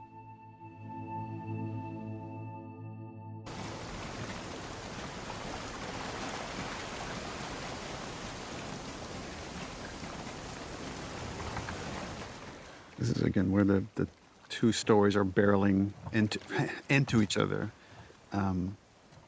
And we have a series of losses. I mean, there's this nice dramatic irony. The player already knows what's waiting for Abby inside, and they're like, oh my God, oh my God, oh my God. And they're waiting to see how this If they plays remember, a lot of people forget. No, But as soon as they see Alice, Oh yeah, Alice is the that's the the trigger. giveaway. What can you say to someone that just had just lost his mom and his sister at the same moment.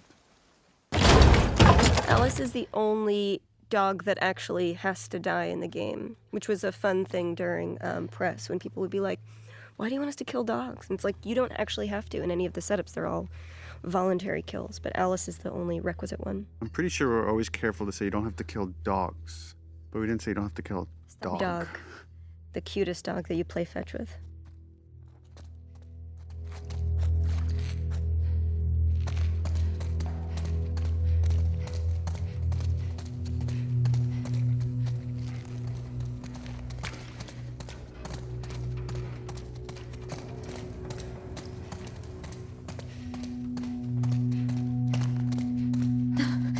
Attenta.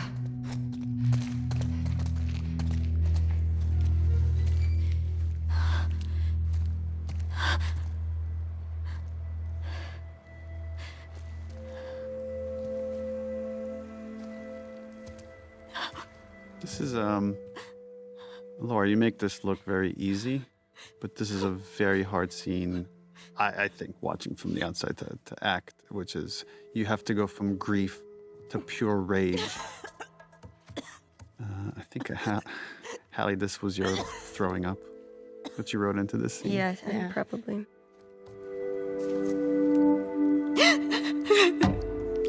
It's such a great visual of how much grief somebody can take before your body just rebels against it. This little, the way he says Abby here. Abby. Almost afraid to show her this might lead to the people that did this.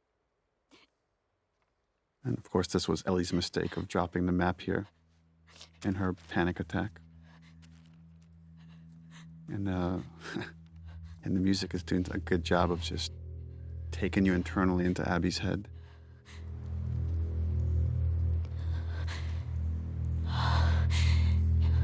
Now she's regressing back to the vengeful spirit she was before. Our main characters collide, or about to collide. I think one of the things that makes Laura's performance here so special is that this character is so hard and so terrifying, but in every scene where Laura is scary, there's also this patina of vulnerability, of fragility that's coming through, where you can feel that she's quaking with rage, but there's so much complex stuff happening underneath that rage. It's really great. You're not bad. It's funny because it's the same way I feel about Ashley's performance. So there's always this. Just that rage feels so real. She's so good too, like fucking one shot. And again, from her perspective, it's Jesse's an NPC. Yeah. He means nothing to her. In piedi! Forza! Non provarci, cazzo! Dio di quella foglia! Va bene! Fermati! Basta! What is so beautiful here, or tragic, is that Ellie doesn't get it. Right? What Ellie's about to say here is like, well, he did it to save me. There's no cure because of me. And Abby's like, what? Not It's about that. I don't know how much Abby cares about it. It's about her dad. Hai ucciso I miei amici. Like, I showed you mercy. E ci ricambiate così. Oh man, players were so uncomfortable here. Like, I have to go up against Ellie now. And this is very much by design. Who is scary. She's wily, but you're beefy.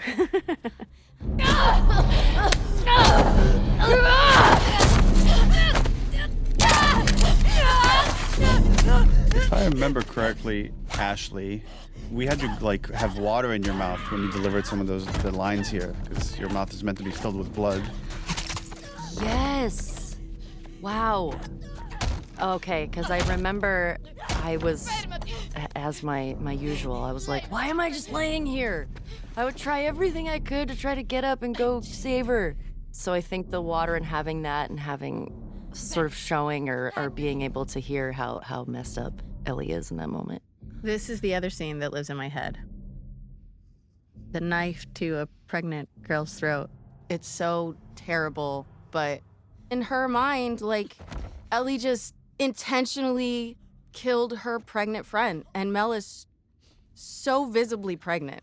And the fact that Abby does not kill them shows that she's kind of in a little bit of a better mental place, I think, than Ellie is. Yeah, Well, she's she's grown also a got little her bit. moral compass, like, yes, right in front of her. Yeah. Well, there's like Yeah. two versions of love right in front of her. One Yeah. is a destructive one of like wanting to do justice by the people that I've lost, and the other one is wanting to do right by this kid that I've come to be their protector. And she Who's already chooses. seen too much violence, who's already experienced too much wrath, right? It's like he needs peace.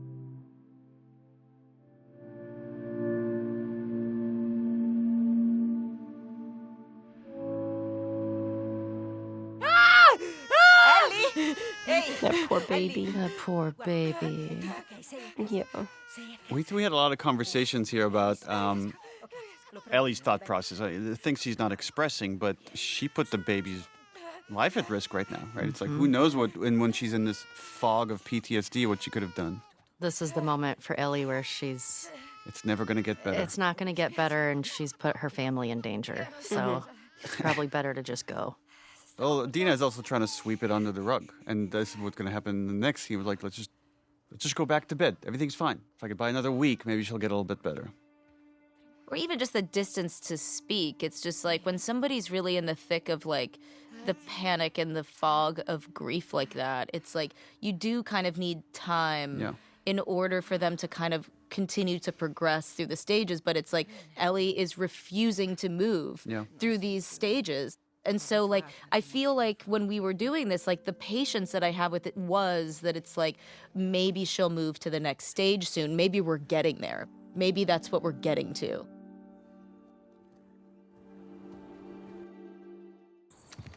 I don't know if we ever talked about this, but we had a whole different version of this part of the game where it was Maria that showed up. Yeah, but we felt it would be more intimate if it were seeing how broken Tommy was. Well, it should be like feel more the guilt of like seeing the damage on Tommy and having Tommy been changed over this year since he got back to Jackson, of like the guy that wanted to protect Ellie and not go on this quest for revenge is now guilting her into it. I like that you're coming in late and you're seeing that this man has been very broken, and we're getting a sliver of how the abuse he experienced and the things that he did in Seattle have irreparably damaged him. And he's standing right in front of Ellie, and Ellie is looking at how irreparably damaged this man is, and she's like, yep, let's do that to me too. I'm willing to see the ghost of my future. That's the fate I deserve. Mi spiace. Ne abbiamo parlato e ci sembrava, insomma, la soluzione migliore. Well, the other thing we were talking about is the other big Ellie-Tommy scene is after Joel's death and how they can't look at each other. And then this happens again here. Once he asks her to go, she can't look at him. I think it's a confrontation thing, or when I'm feeling anger, I get uncomfortable, like I don't want somebody to see it. It's also the shame, right? Of the shame of, Yeah. I'm letting you down. I'm letting Joel down. I'm letting myself down. Yeah. Ha detto che è forte come un toro e che viaggia insieme a un ragazzino sfregiato. Dice che I vivono. also think that there's something important in this scene for Dina, right? Because Dina has been such an amenable partner through so much of this game and their journey, and even when Ellie's off the deep end, Dina is a nurturing force. And here she's finally drawing the line.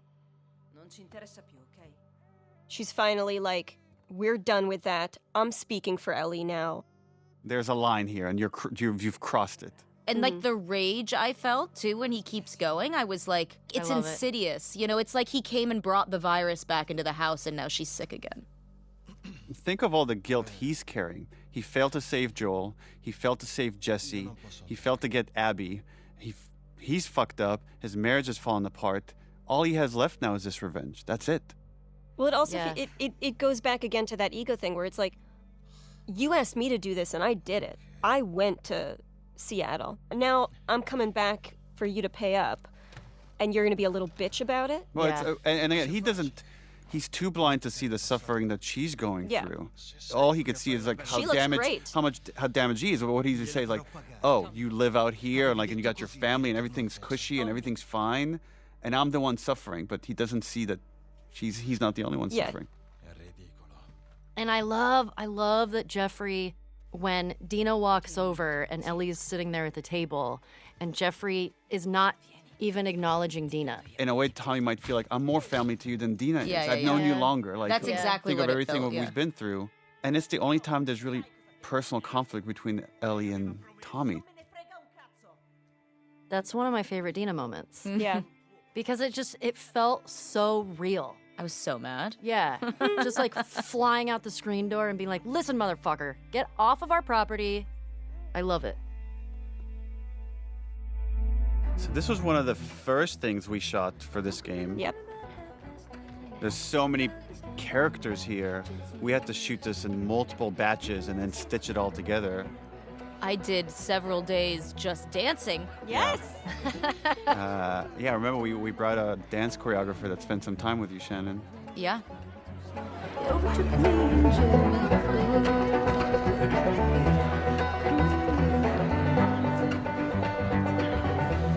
This was the demo, and so we had to.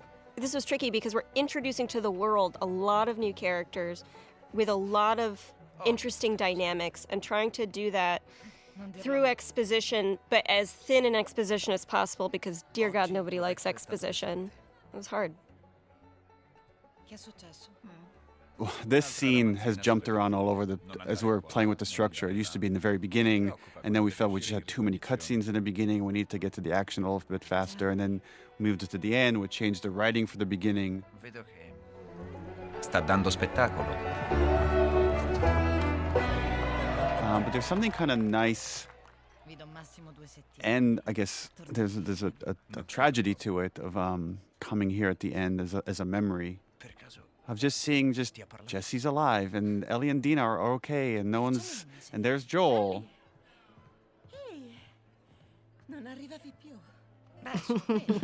And this really innocent first kiss.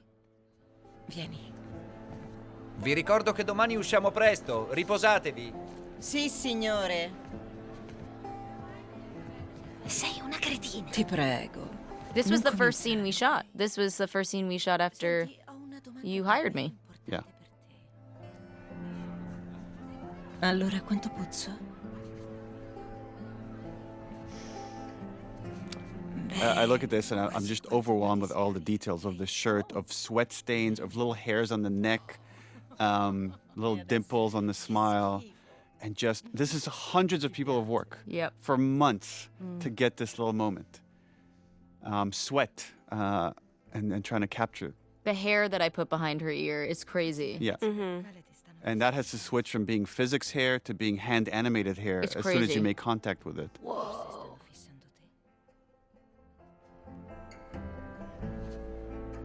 Non credo.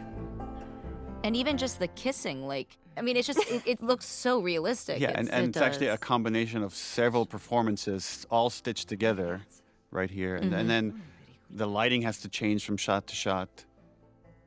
It's interesting highlighting the bracelet that's back on Dina's hand.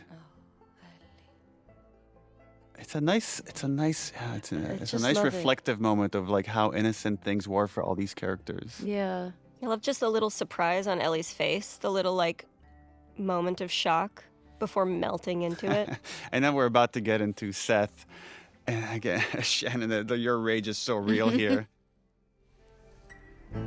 Ehi! Ci sono delle famiglie. Fuck are you looking at? This whole interaction was based on one time I was at Blockbuster and I'm just talking to my friend. I'm throwing curse words around, and the dad in front of me had his two kids, and he's like, "Do you mind? There's kids around." And that always stuck with me. I felt such shame having used curse words in front of these kids. Ellie, no!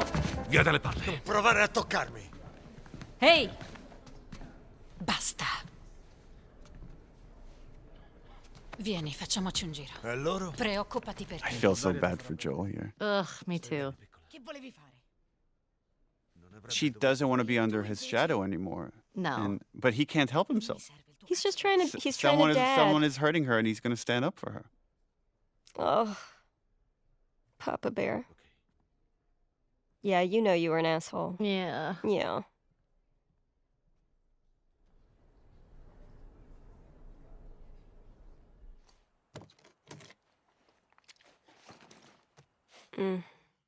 Saddest scene. Yeah, with the first game, right, we're talking about how do you take this obsession of love, of a parent's love for a child, to the end of the line? And then this has the reverse of it, of like, how do you take hate to the end of the line? Which is also like another expression of love. And the engineering of it was that here she has this family that loves her, and it's not good enough because she's letting down Joel in her mind. I love the different energies that you both bring to this scene where Dina is giving it her everything in this fight, and Ellie just has to shut down. This scene, my God. I was so hard to leave you because you were so upset and so broken and so sad. And I was like, I should, my mistake. I'm sorry. I would argue this is maybe Ellie's darkest moment, even though I know where we're going, because this is the choice where she forsakes. This is where she makes the choice. Yeah. And I think she knows there's a very good chance she's going to die on this journey. I guess the thing that we don't talk about is like, I think she's suicidal. Yeah, I think agree. there's the guilt of what The should have pain is happened too at the loud. hospital. That's why she leaves in the middle of the night. She's not saying goodbye because it's clearly suicide. Yeah. When the pain gets too loud, she's not there anymore. She's incredibly vulnerable, but she's completely disassociated, and there is this absolute rejection of everything that is right. At that point, like, you know, you're not talking to the person that you're in the relationship with. You're talking to the grief. And so it's like the convincing comes into like, are you even in there anymore? Mm-hmm. Like, can I just find you for 1 second? And she's just fully gone. Both characters have very clear goals, and then there's an obstacle, and then they keep ratcheting out. Like Dina just ups the ante over and over and over until the last bit is ultimatum. Even the grabbing of the face. And then she pulls her hands down. Ugh. And that's it, she knows. Philosophically, with this game, what we wanted to do was allow our characters to make immoral choices that the audience would not be on board with. Up until now, like, we shed some of the audience of, like, you know, the Nora torture. Some people have issues with that, or certain other kind of violent moments. But here we lose almost everybody. And it is by design in that way of, like, you're now, like, playing this thing that you are not on board with at all. You have to keep going. And in a way that does align you with Ellie.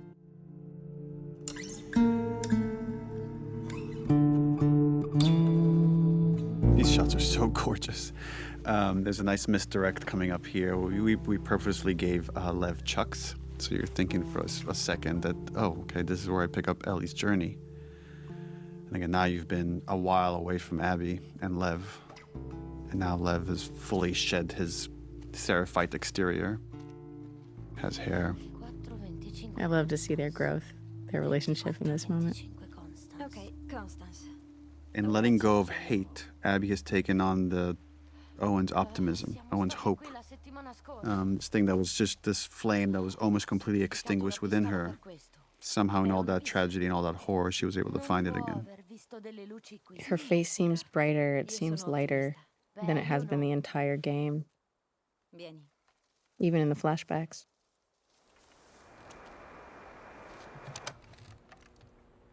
Questa frequenza è ancora in uso. Qui This is so small, but I love the hope. Again, it's just like she has a bit of hope here, and then it's cranked up to 10 when she hears the fireflies on the other side of this radio. And isn't the firefly on the other side of this radio another Vox Machina hero? Is it really? Yeah. Who is it? Liam O'Brien. Is it? Yeah. He was my fellow nurse, wasn't he? He was. Yeah, we your were with the fellow two nurse nurses. in Last of Us 1. questa frequenza è ancora in uso. Qui Abby da Santa Barbara, mi ricevete? There's a nice reaction here that Lev has to Abby's, again, singular obsession of now finding the fireflies. and he's ready to give up. Qualcuno mi riceve, pronto? And she keeps going in desperation. I love artistically how the character models for Lev and Yara were kind of a blend of both of the actors' faces, because now I'm like looking at baby Lev, but I feel like you can see some spirit of Yara still. Questa frequenza è ancora in uso. Pronto, qui Abby da Santa Barbara. Qualcuno mi sente? Se mi sentite, rispondete. Rispondete, vi prego. Don't give up. Like that, this was perfectly shot, like we're pulling away from her, that this is how the scene's going to end. 24-25 Constance. Ci hanno I segnalato don't una know why base. I get weirdly emotional in this scene. Cercando le luci. Io sono una... Maybe just seeing how happy she is. Dov'eri assegnata? A un avamposto di Salt Like Lake. that little head shake. God, I'm so awkward.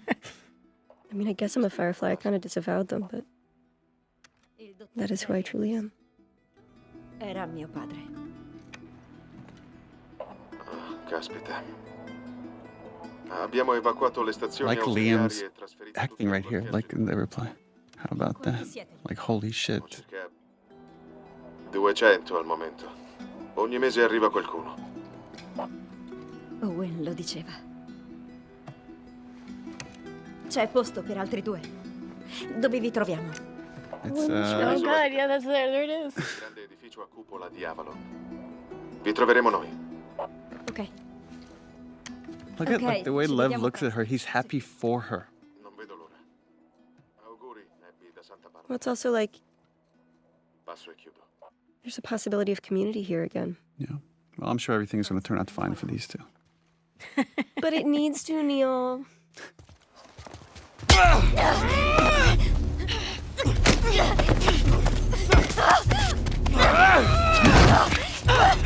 They get ambushed by a new group, the Rattlers. The Rattlers are the worst people we've encountered in the game for both practical reasons, which were we want you to get to see Ellie at her most vicious, most violent. We want her kills to feel brutal and justified.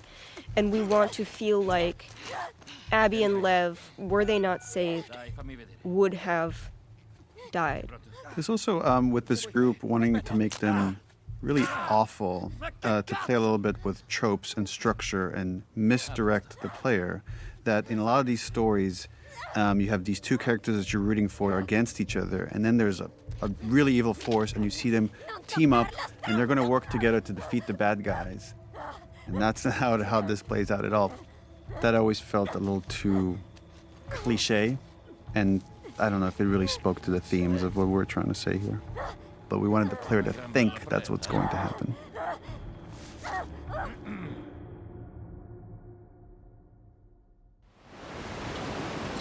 There's a nice economy here of storytelling. Like, we don't show Abby arriving at Santa Barbara with this boat that has become a character of its own in the story. And we're just here with Ellie, picking up the tail end of their journey. There's also like a really interesting note here from Abby.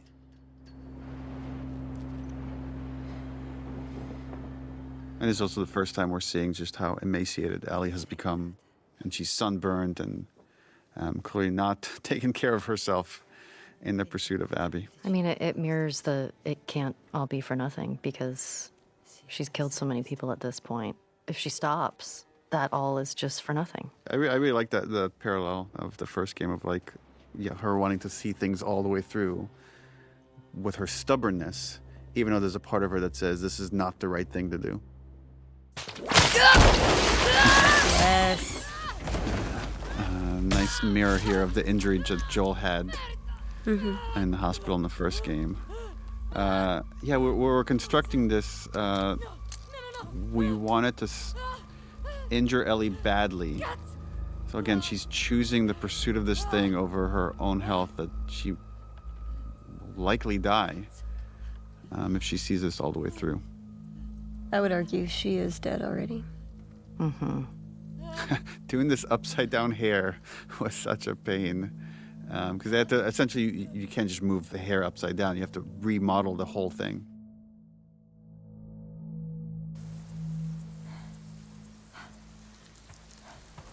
And we wanted her to have lost so much blood. It's again, the whole thing is starting to feel like a fever dream, and she thinks she's seeing like Abby and Lev, and then realizes, oh no, it's very different people.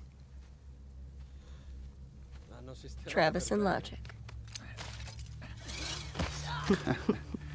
This was another moment to show how far Ellie has come, and how easier it is for her to kill someone in cold blood now versus the earlier parts of the story. And one more instance where she could use her superpower of being immune to get herself out of these jams. And what she's employing here is very similar to what Nora did to her, which is like try to insult them so they could get reckless, and in that recklessness she'll find the opening. Ti sei cagato nelle mutande. Good trick. I remember in this scene when I take the gun off of Bobby, the strap in one of the takes went across his neck, and I gave him a really bad rope burn. Oh no! Because I just like yanked it really quickly, and he had that for about a week. Oh no! It looked really. I was like, oh no! It looked like he was strangled or something. But he looked badass. Right, he was so excited. It was like, oh my God, Ellie killed me. He was such a fan of the game. That's right. He was excited. I love how efficient that action is right there. Just grabbing this gun, spraying across his legs. And watch this little smirk that you give when he points out your bite. Because he doesn't know you're immune. No one's immune.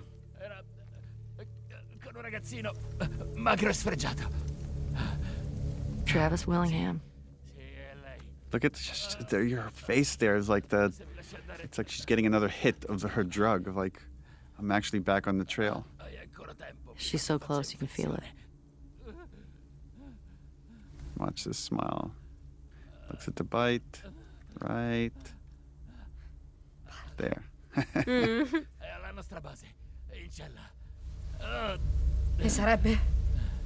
Raggiunge i binari della ferrovia e seguili fino a un It's like, had this exchange happened earlier, if she killed someone in cold blood earlier, there'd be a very different reaction. It's like she's becoming more and more like Joel at this point, more and more capable and more cold about the violence, where she could just execute it and move on and not think twice about it. I think at this point she's completely disassociated from the Ellie we've ever known. Staring him in the eye as he's dying.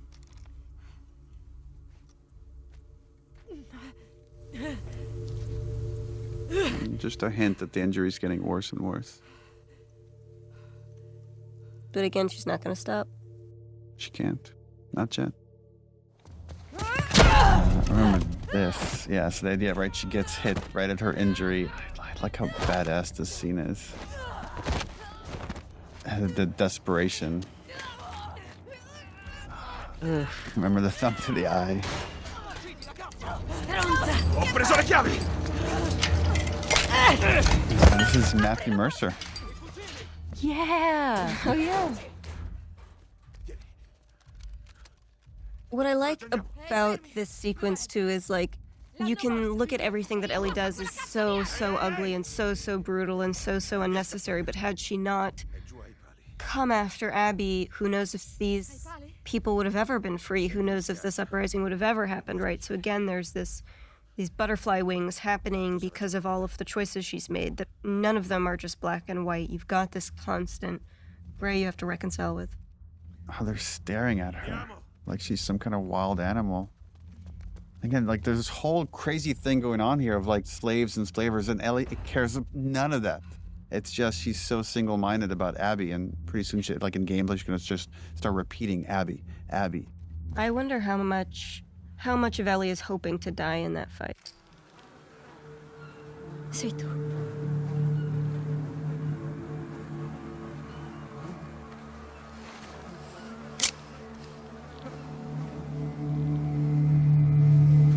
But I love how surprising the speed is, right? It's like you keep moving towards this idea of this fight, and the whole way you're like, Ellie, you're too fucked up. Don't do this. Don't face Abby. We know what she's like. And now you come to this absolutely wrecked, frail. I also love, it's pretty much wordless, and you could tell so much with the performance what's going on in their heads, and you could see Ellie's confusion and anger and sadness for what she's witnessing. Yeah, it's hard. It's like finally the prize is right there, and now it just doesn't feel as satisfying. I always read that like there are boats this way moment is like, if I'm nice to her, if I'm just like treat her like not my enemy, then maybe like this will all go by quietly. To me, this is a really nice mirror beat of Joel with Ellie, Joel carrying Ellie, right? And so you have that invocation, and Ellie just has to watch it, has to watch this embodiment of somebody who represents every good part of Joel.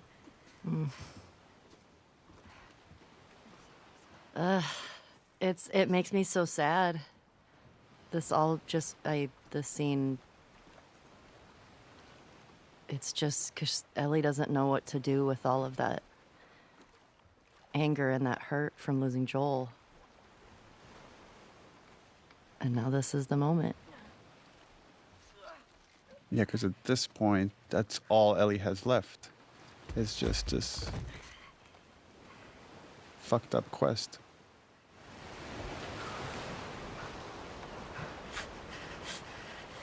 Yeah, imagine having that image stuck in your head and not knowing how to get rid of it.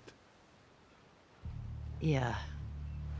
And killing somebody else is not going to do it, but You have to get to that point. You have to realize it yourself. We actually had a really fun day. Yeah. As hard as this scene was, and it's so funny doing this with one of your best friends, of just like fighting each other, pulling her hair, being like, get out of here, let's fight, kick me.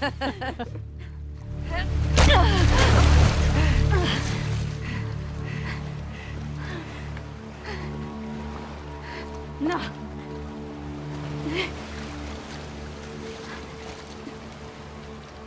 Non voglio combattere. I think that threat is fake, right? It's I don't think. Yes. I don't think. She's bluffing.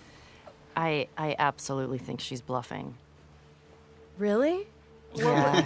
Yes, but I agree, but what would have happened if Abby was like, No. no.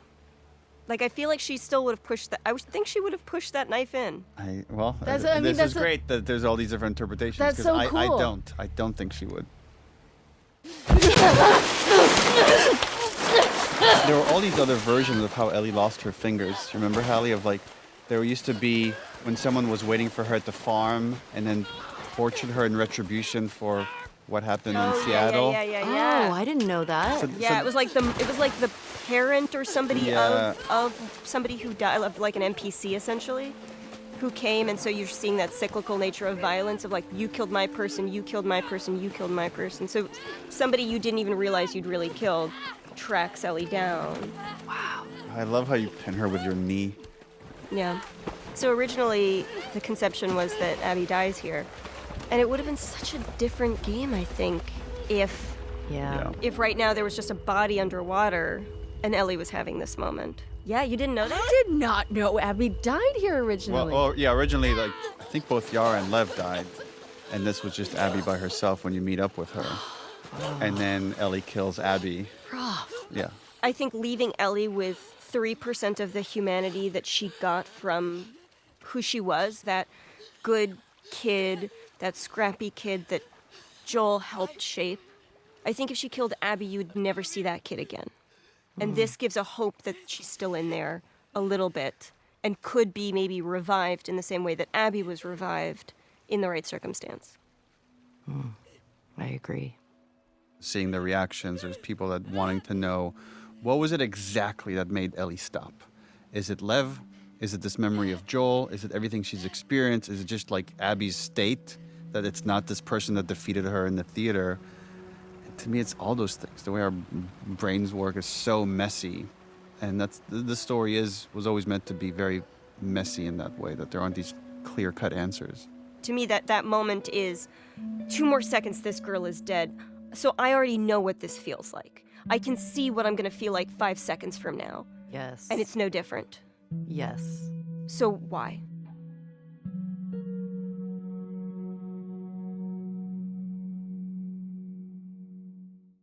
Originally, the house was fully empty. And there was a concern, I think, that we had that it's going to feel like something bad happened to Dina, and we don't want to make it feel like it's... Right. That's the thought in her head. It's more, Dina has made that choice to move back. She had to move back, too. She couldn't stay there alone with a baby. It was too dangerous. But I do think there's something poetic in, like, she didn't take Ellie's things with her. Yeah. There wasn't a, I'm waiting for you, I'm going to build her home. It's I'm letting this, I'm letting this die, here. And I'm going to let everything rot for you. Well, that's really bleak.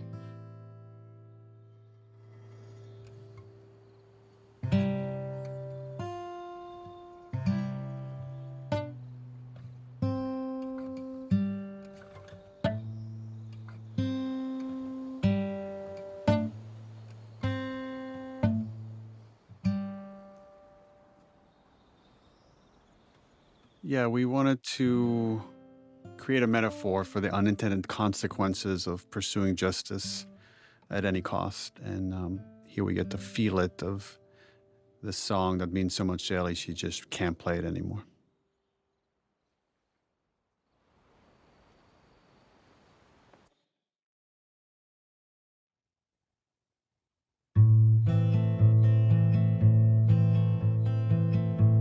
Also interesting thinking about Joel's headspace right now, like just been humiliated by Ellie in front of everyone. Who knows what's going through his head, but for me, sometimes when I get just filled with anxiety, it's guitar. It's just sitting down and just jamming and just... Yeah, not even playing a song, just playing through something. And we've had this scene at different spots of the game until we finally landed. It's this final moment. Yeah, I think originally we were going to put it before the midpoint showdown of the game. Right. Oh, it plays so much better at the end. Yeah, no, now you can't imagine it anywhere else once it's here. Cosa bevi? Traded his soul for coffee. Dove l'hai preso? Da quei tizi della settimana scorsa. Ah. I would do the same. Non ho il coraggio di dirti con cosa l'ho scambiato. This is the most Ashley has ever pushed back on a scene. Wait, really? Which this was because originally it was written that they hug at the end of this scene, and you're like, I don't know if they would. I'm not sure like we could get all the way there. You were a sport about it, and we did 2 versions, one with a hug, one without a hug, and they were both very, very good. But ultimately, you were right. They're starting to forgive each other, but they're not fully there. Ultimately, makes it more tragic. Yeah. I think that's why she goes on this journey, because it's just like it was never solved. Our relationship was never fixed. Dina. È la tua fidanzata? No. No, lei è stato solo un bacio. Non significa niente. Non so perché l'ha fatto. Però ti piace?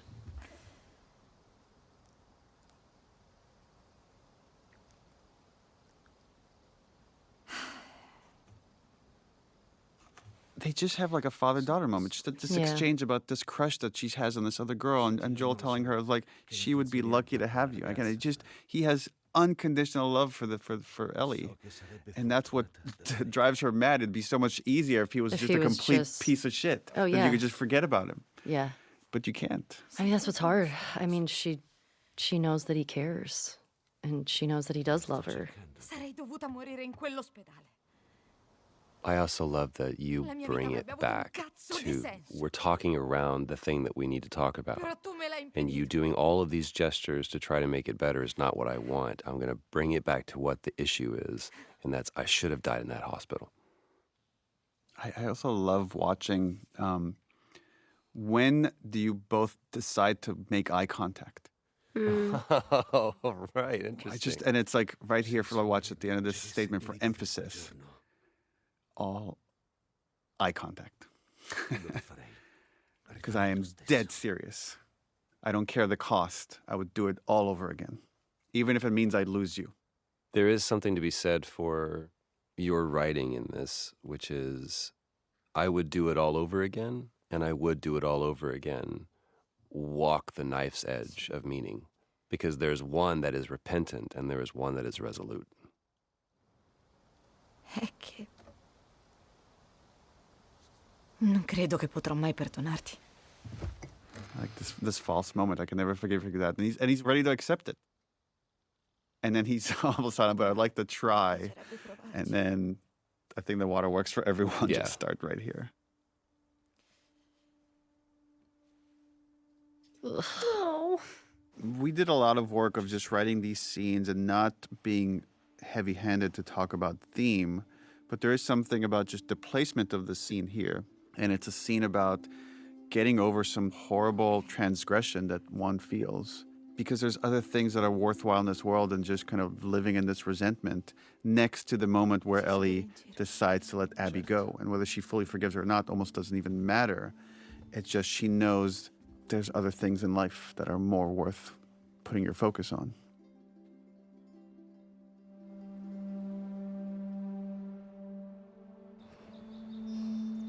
It's interesting seeing since the game has come out. It's been out for a few years now.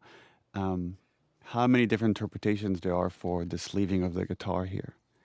Whether it's she's fully forgiven Joel, or whether she's fully forgiven Abby, or whether she's willing to move on, or whether she just doesn't want to be under Joel's shadows anymore.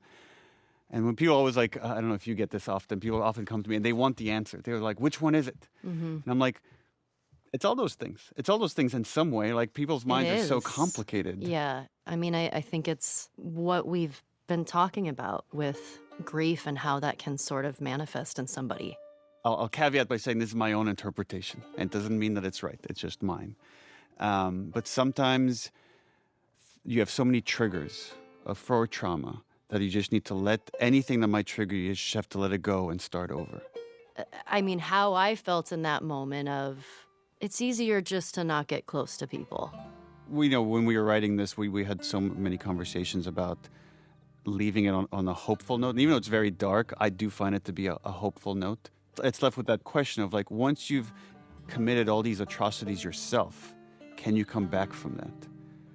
And we saw that Joel was able to, and then maybe Ellie could as well.